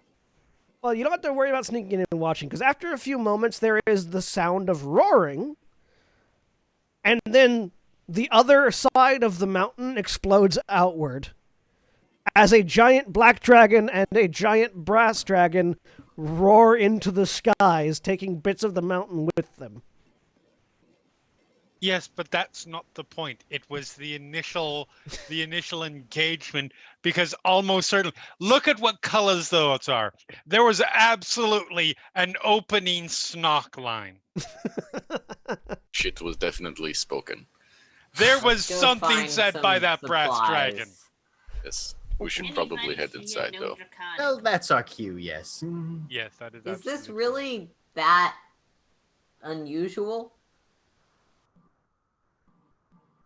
What? Shit Not talking that in dragon unusual. fights? Yeah.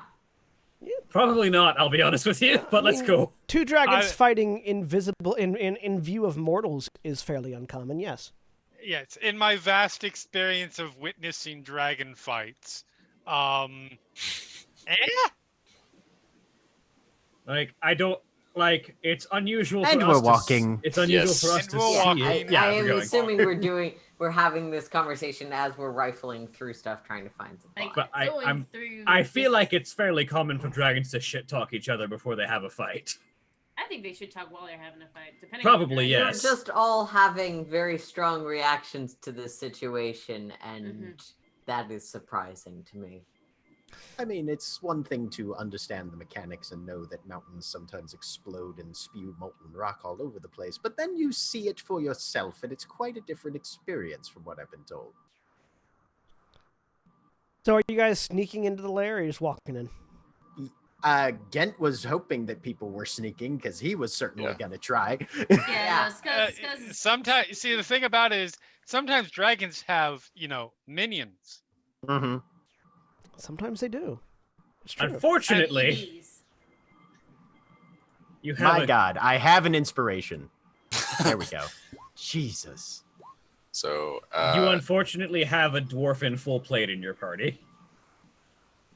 yeah, and A enhanced nine's ability. not awful. Stealth is all that I 10's not supposedly much good better. at. Eee. You got better than Scuzz, Ariel. Yep. I'm proud of you. All right, so everyone go ahead and list off their numbers for me because I'm setting things up. This is why Ariel wears leather armor. Yeah. Gent's at a Fuck 15. Fuck disadvantage. Caroline is at a 10. Ithram got an 18. Valdeth is at 9. Ariel got a 25. All right. And Scuzz got a 24. So you are all fairly quiet for the most part as you sneak in. Clank, clank, clank. There's a soft metal clanking behind you, but it's not. There's also the very loud sound of dragons fighting in the air above the mountains. So it's like, there's a couple of different things happening here that are making noise. It's not all Valdeth. As you stealth through this initial lair, you find this. It's not a very long walk before you get into a large, hollowed-out cavern. And in one corner, is a pile of money and broken caravans and chests and crates and barrels. And around it are the dead bodies of many kobolds and a couple of what look like half-dragons, half-black dragons. Black-scaled kobolds and like humanoid draconid figures that have black scales. There are still about 5 kobolds up and around and moving, and 2 of these half-dragons sort of picking themselves up off the ground as you turn the corner. And Valdeth's armor clink, clink, clink comes to a stop. Only one of the kobolds actually heard you, though. So one of them goes, "Eh?" And that's where we're going How to roll. far away are they? They're I about was gonna say that's the one that Gent shoots. they're about about 60 feet away from you. And we are going to shift over to this battle screen. But I am. All right, so everyone can roll initiative. The 22. Mal's not here, and Titania's still being sick outside. I like the idea that Titania's just vomiting through a dragon fight happening overhead. By a dead body. Yeah. It's just like It's like, I know you're having a rough day, man, but I am not feeling good. I love the idea of the camera focus on Titania and the dead body as she's vomiting, and just in the background there's just a dragon Yeah, just fight happening. Yeah. unfocused in the background. It's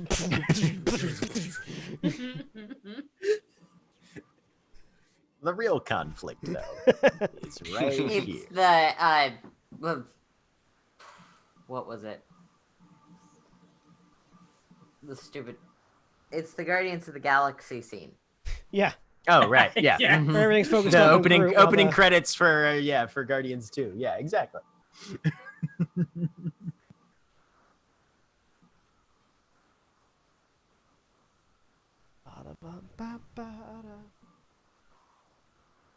We're robbing you. You are. It's the jingle for every McDonald's that is stationed in an airport.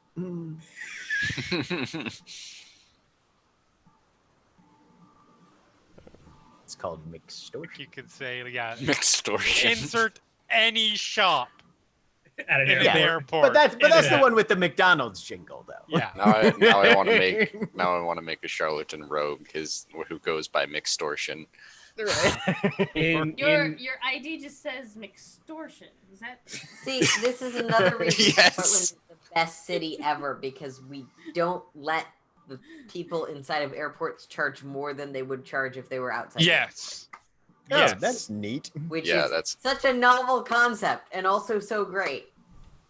the there was in our It makes in- people very angry, though, which is actually half the fun.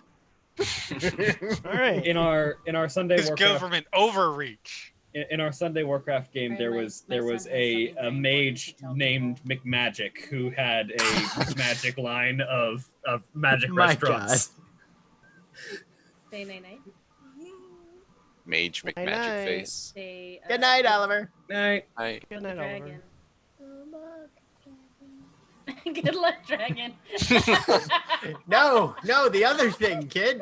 Jeez. No, one of the dragons we are rooting for. And that's true. Okay. The dragons are fighting elsewhere. We're fighting kobolds. And 2 half-dragons. Which, when you put them together, Yeah, put 2 half-dragons make 1 whole dragon, right? exactly. That's how that One whole works. dragon, one human. What? Ithram. Mommy's favorite color is purple. yeah. So So they're actually, Ye- hang on, they are a little bit more Yep. staggered than that. Do-do-do. I'll let you put them Do-do-do. wherever. Do-do-do. This one over here is the one that noticed you. Okay, and so we're just like in pretty much a big wide cavern right now. Yeah. Okay, so he'll just take a couple steps forward, and hate to be this guy. Yeah. Fireball. Not fireball, gravity That's- ball. Oh, okay. He's gonna even better. cast gravity sinkhole. Yeah, centered on. Yeah, you want to be careful with the fireball because you don't want This- to accidentally fireball the treasure. Valid. This individual right here. So everything in a 20-foot sphere, and actually, he's gonna put it about 10 feet above them.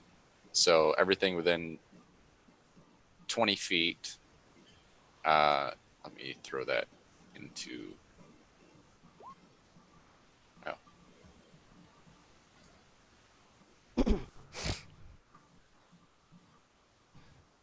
DC So- 16 Constitution save. 20-foot radius of sphere. 8, 5, 15, 6, 8. So all the they take- kobolds fail. They take 27 points of force damage and are pulled. 13 and 14. To the center. The 2 half dragons Such a fail good too. spell. That's a, So you watch that's a kick-ass spell. as Ithram just steps forward, and there's a little coalescence, kind of like the mini version of what we found outside of the lake, and then he just pulls at it with his hand, and it disappears, reappears above them, and then it pulls them forward, pulls them up into the air. So they clump together as I they all just fail their targeted them. souls, as they all fail their saves, and every one of them takes 27 force damage. That was my action. And Then they are protected from acid, not gravity. yeah, And Few things Ithram are just goes, protected from gravity. Govnatovnosti! yeah, yes. Those are Atong the verbal. Pogatovmastiv. I'm very bad at Russian. All right. Are they lifted into the And- air, or are they just pulled together and? They crushed are for a little lifted bit? into the air, so if they're not held there, so they fall back down to the ground as well. All right, so that they're not gonna take any damage from the fall, just because. Yeah. Yeah. You already did 27 force damage to them. Yeah. Uh, What's an extra D6? and yeah, no, he doesn't have any bonus action spells right now. So actually, wait, yeah, no, he does. He has raid. Yeah. One of the half dragons, cantrip raid. All right, roll the attack. As It's this in roll 20, not moat or of ruin. Sorry. as this moat of dark energy. No, raid is the bonus action one. Ruin is the. No, I think it's Ravage is the bonus action. Oh, It's sorry. Raid, Ravage, Ruin. No, raid is Ruin the is the bonus Raid action. is the reaction. That's right. All right, Yeah. yeah. And Ravage, Ruin, Raid. That's it. why did that not submit? Raid, ruin, ravage. Reaction, bonus action, action. Oh no, it did. No, it did, yeah. You had Okay, a ruin 26. 26 for 9 points of force damage. 26. On yeah, let's do it This one? on Or this one. one of the half dragons. Yep. All right. That This 26 guy right does hit. So 9 force damage. Just this little 9 moat points of force. this little moat of gray energy just smashes into them. Do And you also want to then follow up with the Raid? No, don't have it yep, I don't have that one. at the moment. All right. So Kobold's turn. The one that noticed you.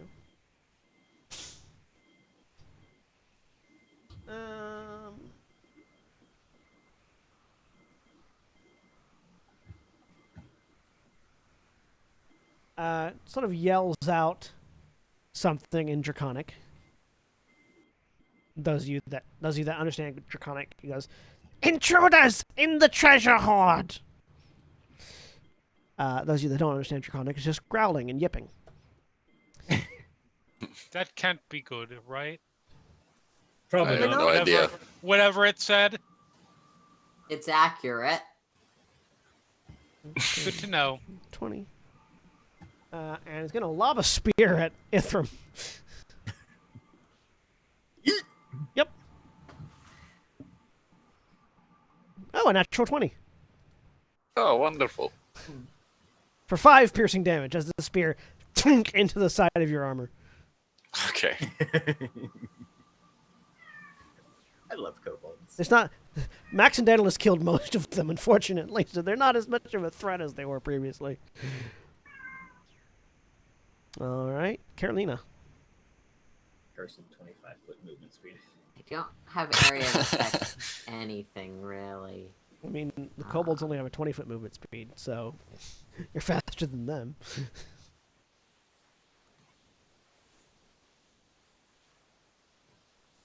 I understand you're having a bad day, dear, but at least you can still outrun a kobold.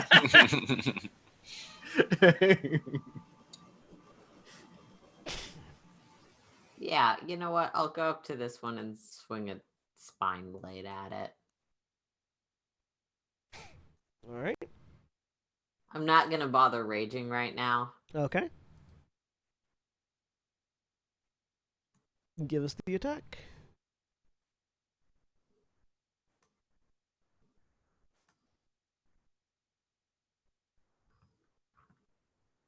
I think that hits. Yes, the 27 hits. Okay. 13 slashing damage. damage. Still up.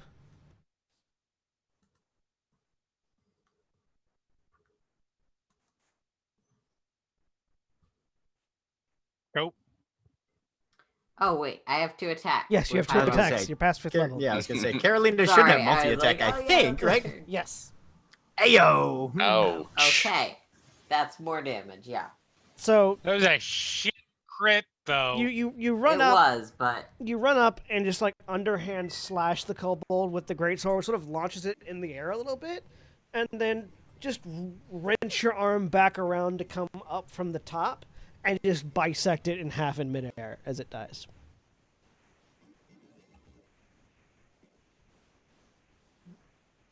Carolina's been playing Fruit Ninja. That one's dead. All right, Ariel. All right. Kobolds are small. Half dragons are taller. So I'm assuming if I shoot at the half dragons, they're not gonna have cover Correct. from the. Kobolds do not provide the half dragons with cover.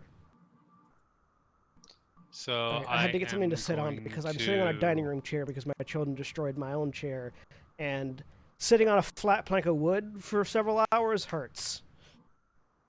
Yeah. Yes, it does. Uh-huh. Do not Um, recommend.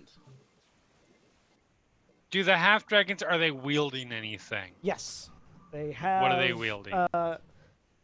They have long sword, short sword, and a crossbow. Okay, Currently, their Nah, hands are on that's the long swords. that's fine. I'm not too concerned about that. Then we will take 2 shots at this dude, right in between all of his kobold friends. All right. And the first shot, we will go ahead and make a violent shot. It's just 1 grit point, so +2 to the misfire. And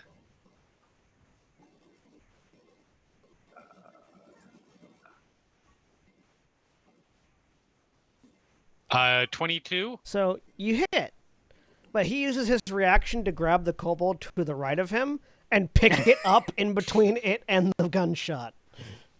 Okay, fair. He does take so D10 plus. So he does take a total of 13 He's a piercing. monk. He reaches down and grabs the kobold, lobs it up in front of the shot. That's the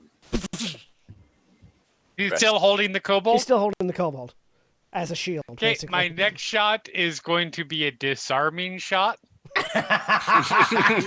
Disarm the kobold. Disarm the Your dragon next- of his kobold. Yep. Do, do, do, do, do.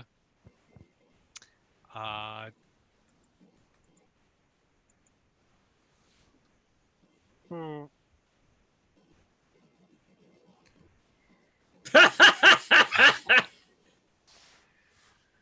you definitely killed the kobold. Let's see if you knock him out of the guy's grasp too. What's the roll he has to make? It is a strength save DC 14. Also, you get a grit point back for that crit. I do get a grit point back for that crit.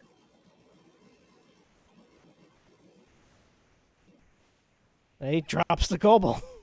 Yes. You hit the second shot, just hits the kobold at the break point, and it just like falls apart onto the ground. So like he takes aim, he fires, it gets thrown up, and he stops, sort of tilts her head, narrows her eyes, knocks back. All right, fucker. And bonus action for the palm pistol. All right. And you know what? Let's do and then this. Finally. Unless he can throw another one up. No, he only had the Let's one do reaction. another violent shot. He only had the one reaction, unfortunately. Okay. So that's a 26. These kobolds are called kobold dragon shields. And in this particular case, it's a little bit more literal than the name is normally used. So that was a 26 for 16 piercing damage. That hits. Ow. That hurt. Yep. But now it's a kobold's You turn. goddamn right it did. 5, 10, 15, 20. Get right up on Carolina with a spear. You have a ranged attack, William. Don't worry. I don't actually have the Eldritch Claw tattoo anymore because I used it with when the dragon showed up. Oh, you can only do that once. Once per day. Yeah. It recharges at dawn. So it attacks you twice. Does the 12 hit you, Carolina? No. Alright, It's cool. AC 16. Natural 20 does, though. So you take 5 piercing damage as Yeah. it just jabs you in the leg. Kobolds are kind of shitty. Doesn't help that Ithram reduced all of their hit points Kobolds are the by best half. kind of shitty, though. If Ithram cut their health pool in half with his first spell. Scuzz! Sorry, not sorry. E. Let's see. Excuse me, I'm so sorry. That was very rude. Nice.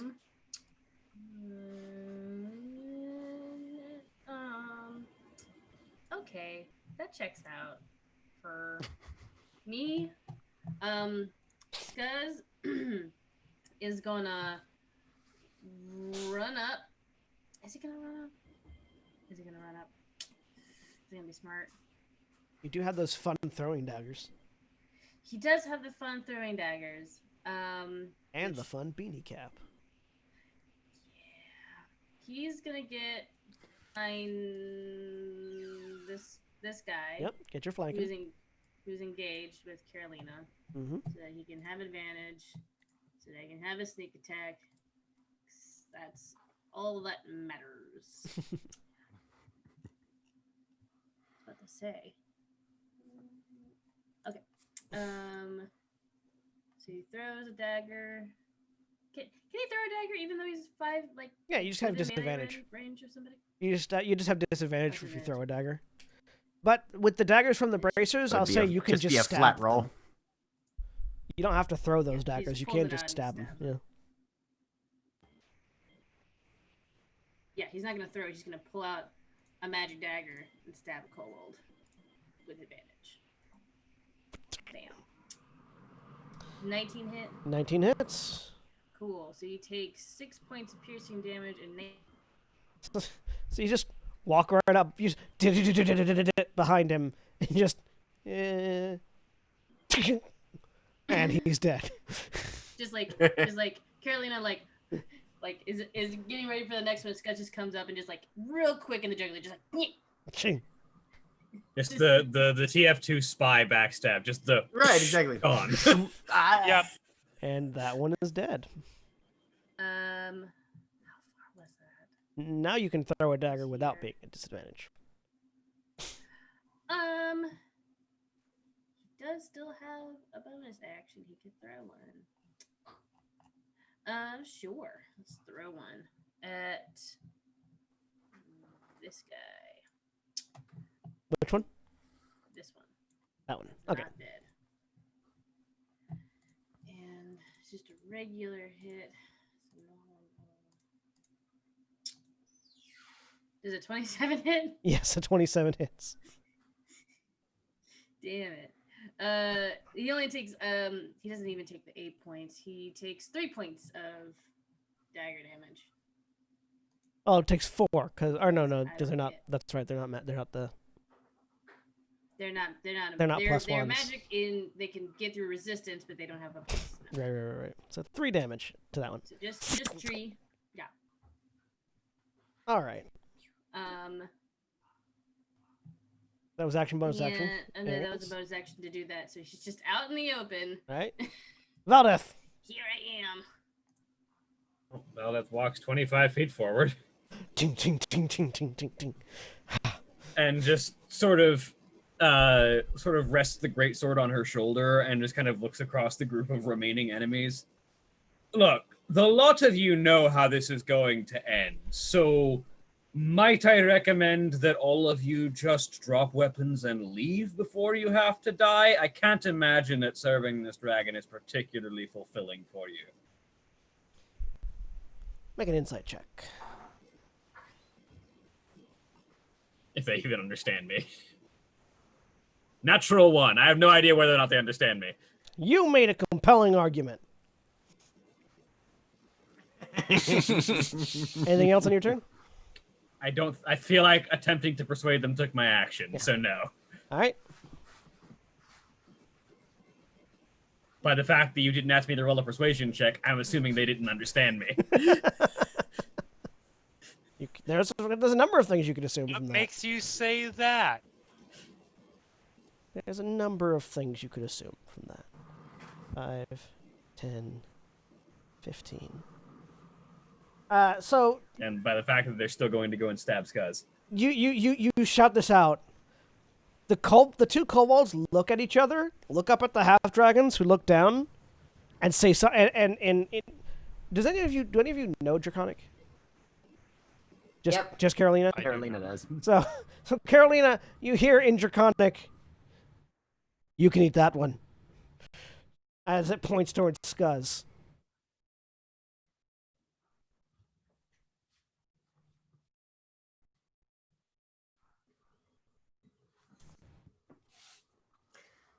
Does a 16 hit you, Scuzz?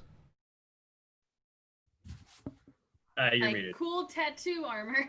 Like it almost looks like it's a tattoo armor, but I like to imagine that like one of the many artistry weapons pops out and blocks that hit.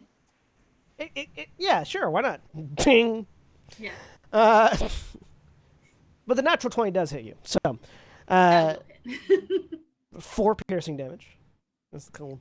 Ow! How could you? They're the same. All right.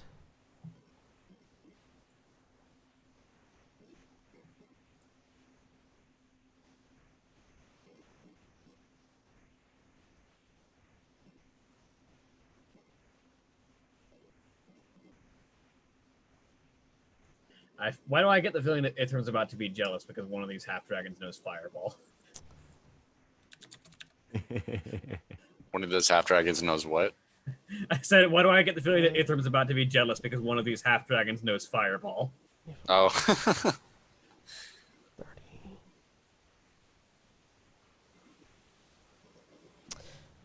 I need Ithram and Valdeth to make a dexterity saving throw.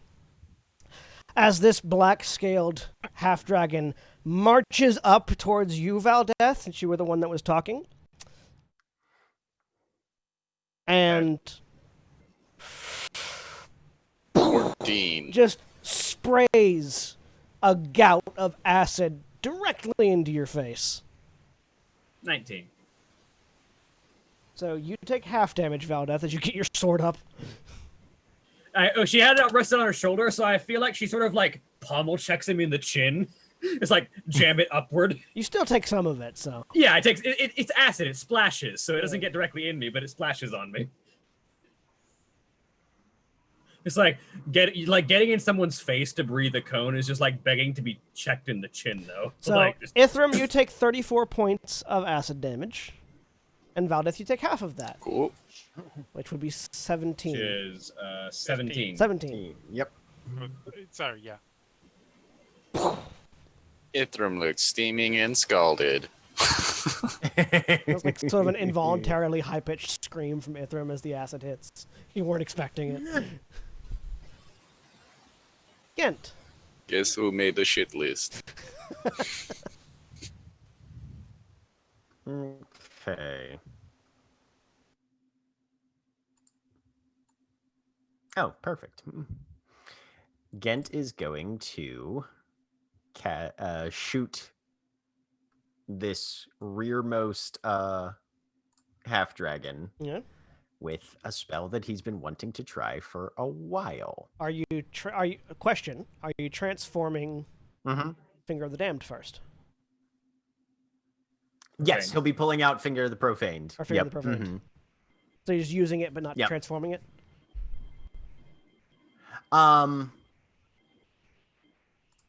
What sort of action economy is needed for the transfer? I think it's an action to merge with it. As an action. Yeah, no, he's just going to use it as a gun currently. Okay. So the whip it out, the fleshy pistol extrudes from the grip. Yep. The scarification on your arm glows red as you fire. The Esme in my head is trying very hard not to react to the fact that you said you whip out the fleshy gun. Yeah, I'm pretty sure he did that on purpose. That's valid. That's valid. It is a grower, so. Ooh.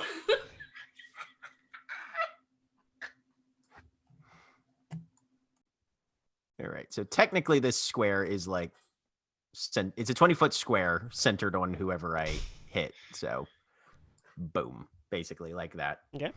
Assuming that I hit this guy. And ruin my eye makeup, damn All right. Using focus fire to give himself advantage on this.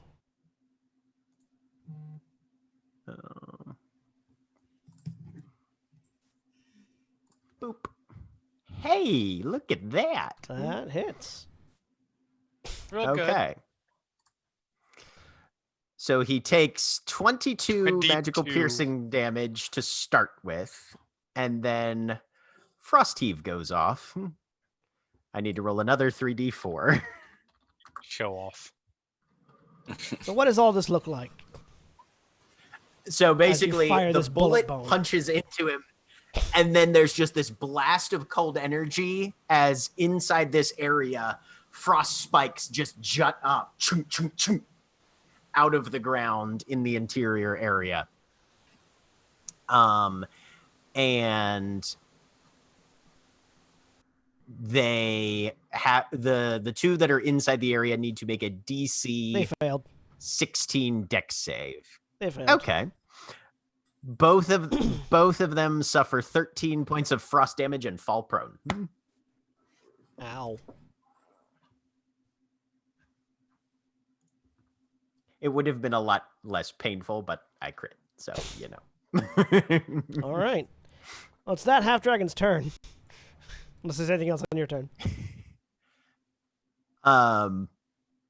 Nope. This is difficult terrain as well, so they'll be at half speed to get out of it. They don't take any damage like unless wings. they enter it. Yeah, probably. But he has to use half his movement speed just to get up, so you know. He does have to use half his movement speed to get up. And he doesn't have wings, so 5, which is 10, so 15. But the rest of his movement speed is moved to get to the edge of the thing. Okay. Well, they have resistance to the acid, so. Scuzz, make a dexterity saving throw as he vomits acid at you. Watch him still kill the kobold.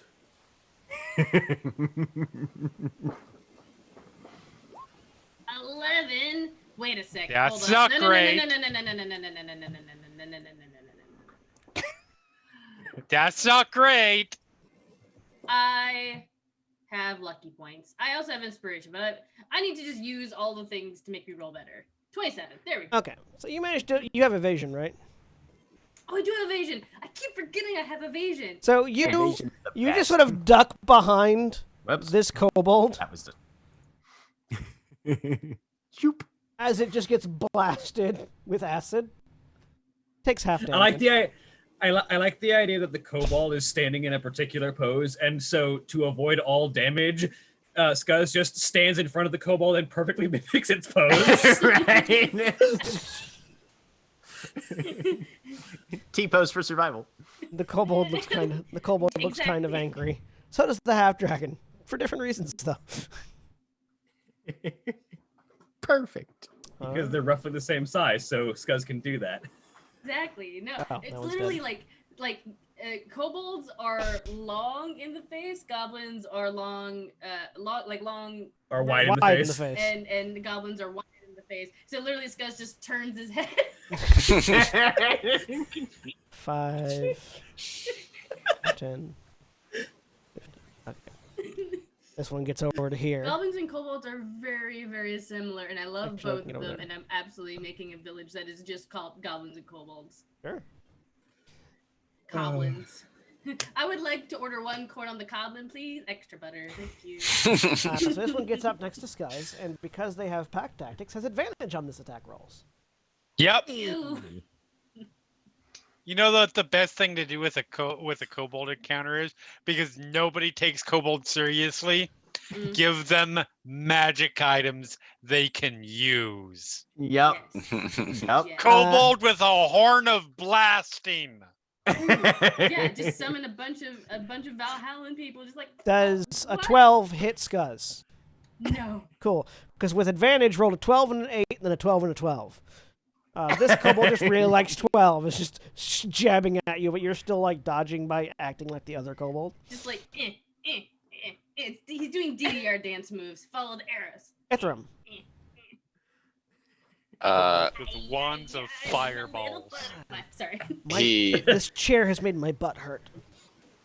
He still doesn't regret that he doesn't have I have a pillow now. prestidigitation, but he wipes off what little acid is left on him, and then narrows his eyes at the bastard that exhaled on him, and wrong You breathed on me thing. in this, the COVID-19 era?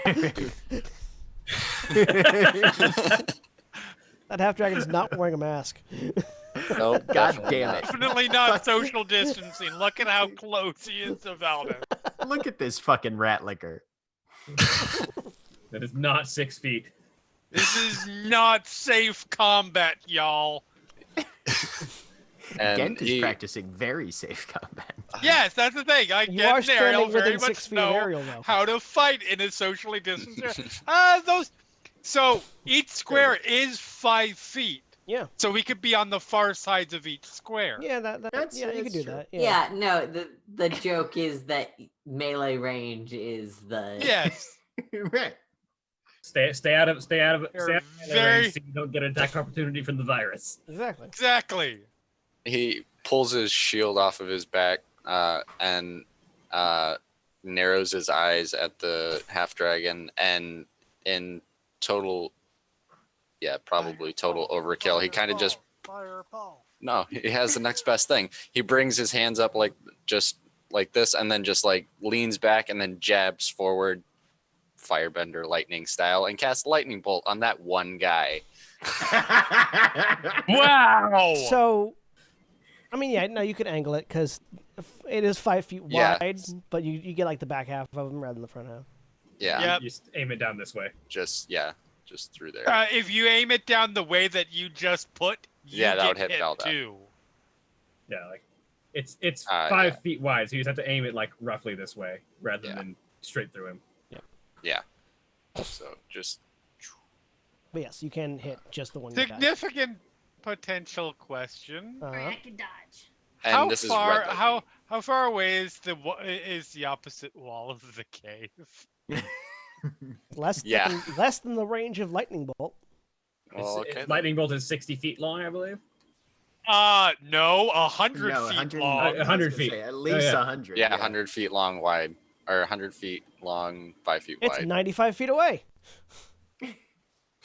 Okay. So it cracks into the back wall. For another 27 points of lightning damage. Jesus And Christ. as red lightning just arcs through him and his hair kind of flows back for a second and then settles. Fail the deck save. Is dead. Hey, nicely done. It is deck save. He's dead. Is how I do. Anything else on your turn? Yeah, fuck it, why not? Bonus action ruin on this kobold right here. Bonus action to Hell yeah. ruin a kobold. Spells. Did that roll it? No, it did not. Natural 1. Oh shit. God damn. This guy's make a dexterity saving throw. Yep. Okie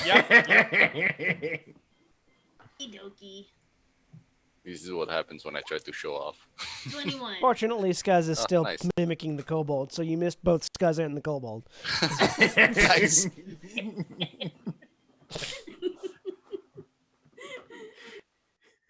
Carolina, there's a dancing Skuz nearby, as well as several kobolds. When is there never a dance? Yeah, let's see what I can do about this.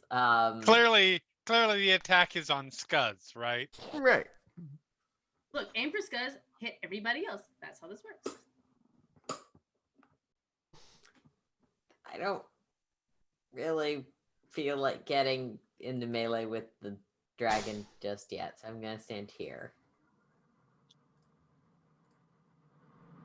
And I'm gonna beat the kobold up with the sword. Okay.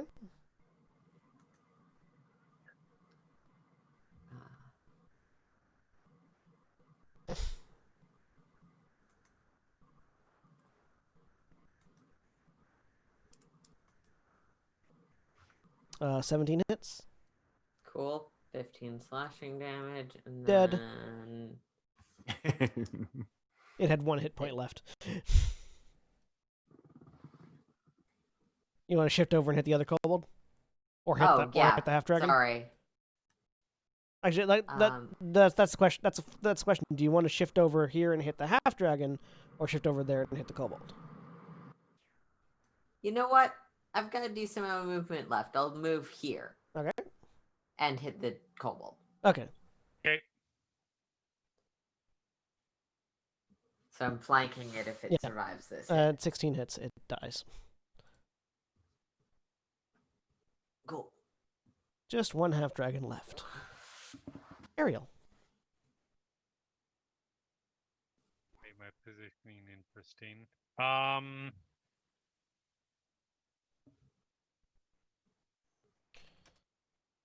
Well, straight.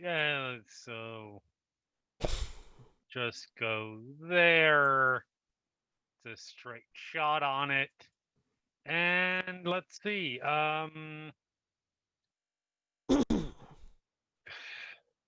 Sure, one shot hasn't fucked me this session. One thing you do straight is shoot. I mean, it's still sorta. But There's some. I shoot accurately. I do not shoot straight. There you go. There you go. Hey, that sounds about right. 16. A 16 misses. God damn it. Well, we can argue about the accuracy point. I love that happened right after you said shoots accurately. That's great. Listen. Second shot. There we go. Can we argue it? Can we really? I mean, these are your dice, Jeremy. We can always argue it. You hit, and I he appreciate that dies. immediately after that, I critted. Yeah. Ooh, he dies too. Good, I get 2 grit points back. He dies. Yep. And the turn ends. The combat ends. You can still hear the fighting happening outside the lair, and you can see some of it through the giant hole up in the mountain above you. Let's collect our winnings and be gone. Yes. Sounds like a plan. Ithram casts haste on himself to help loot.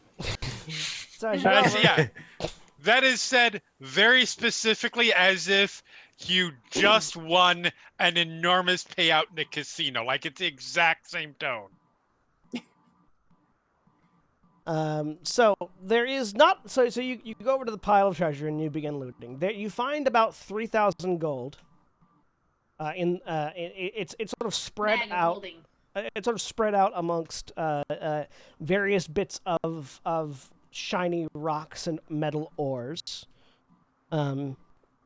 Someone Relevant question: who actually has holding equipment right now? Yeah, I do, who and actually. I think you do, though. I don't know how much of gold you Yeah, I was want about to to stuff say. in your bra. I was about to say that. Like, Because I remember you had talked about like turning off your bag of holding to free oh up an yeah, attunement that to was something. in case someone else didn't have a magic weapon when we were in the Right, magic yeah. place, So you, but, you held on to it then, yeah. the guy in charge and his Naga bodyguard both had them, so we didn't end up doing that. Okay. So yeah, you had the bag of holding. Why can't I find the description of this thing?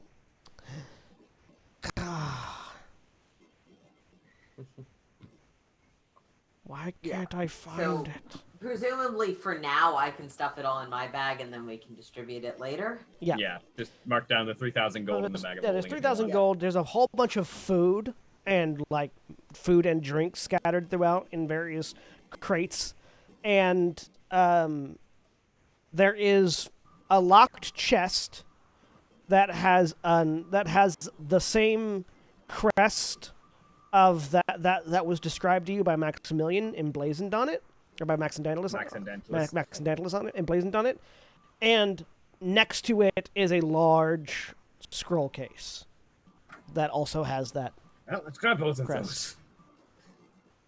Valdez will grab both Well, of I'll those. hand those two to Valdeth, I guess. Are there additional chests, or is that just for flavor? The additional chests have food in them. Okay. Are there any additional scroll cases or No, scrolls? there's only the one scroll. Damn it. But Gent will Get more grab a books. crate of whatever and prepare to haul. As you begin to haul things back out, there is an echoing roar as the two dragons crash back down into the lair where you were Right fighting. where we just were. Right where you just were a few minutes ago, yeah. Walking quickly, walking quickly. And you see the maw of Max and Dantalus reach down, clamp on the throat, and rip. As the black dragon begins spewing acid from both that and its mouth and various other wounds, as Max just holds it down until it stops moving. There is an echoing roar of triumph Menace. as you all exit the lair. And a few minutes later, Max comes out in human form again, wiping his mouth. I believe these two things are yours, Valdez says, setting down the chest and the scroll case. They are. He reaches down, grabs the skull case, unscrews the top, and looks into it. Good. Screws it back on. Reaches down to the chest, pulls a key out of his pants pocket, and unlocks it. Opens the chest, puts the scroll in, closes it. Thank you. I'm sure you can find some use for what you found in there other than this. Oh, definitely. Thank you. Is there any place I can leave you? Or would you rather me leave you here? Back to Morvik Dun if we could manage that. Or at least close by. I don't know if you want to fly through a hobgoblin Yeah, siege, but maybe not directly into a siege, but Looking around at the supplies that you found, this is not enough to maintain Mormon right. Dune's Oh, siege. okay. we're gonna need more. Okay. Yeah, no, this is scraps at best. Where is the nearest place that we could contract a supply caravan for Morvik Dun? Taram. Taram or Yeah. I mean, Griff- Taram, but also Clifftop, maybe. Yeah, Taram or Grifftop, Grifftop. rather. Yeah. Taram, Uh, Taram will definitely have Grifftop. what you need and can also send troops. Grifftop might have what you need and might be able to send griffins. Let's go with the Also, definite. we Let's were go with- paid to go to Taram. Yeah. I'm just gonna point out. I'm sure they'll pay us anyways, but But they specifically they're wanting supplies. So I don't think they care too much where it comes from. But let's go with the definite. All right. Near Taram, if you can manage it. All right. He transforms back into a dragon, gathers you all up into his palm along with your spoils, and takes off. And as he flies back towards Taram, that's where we're going to end for this week. Say goodbye, everybody. Bye. Bye. Goodbye.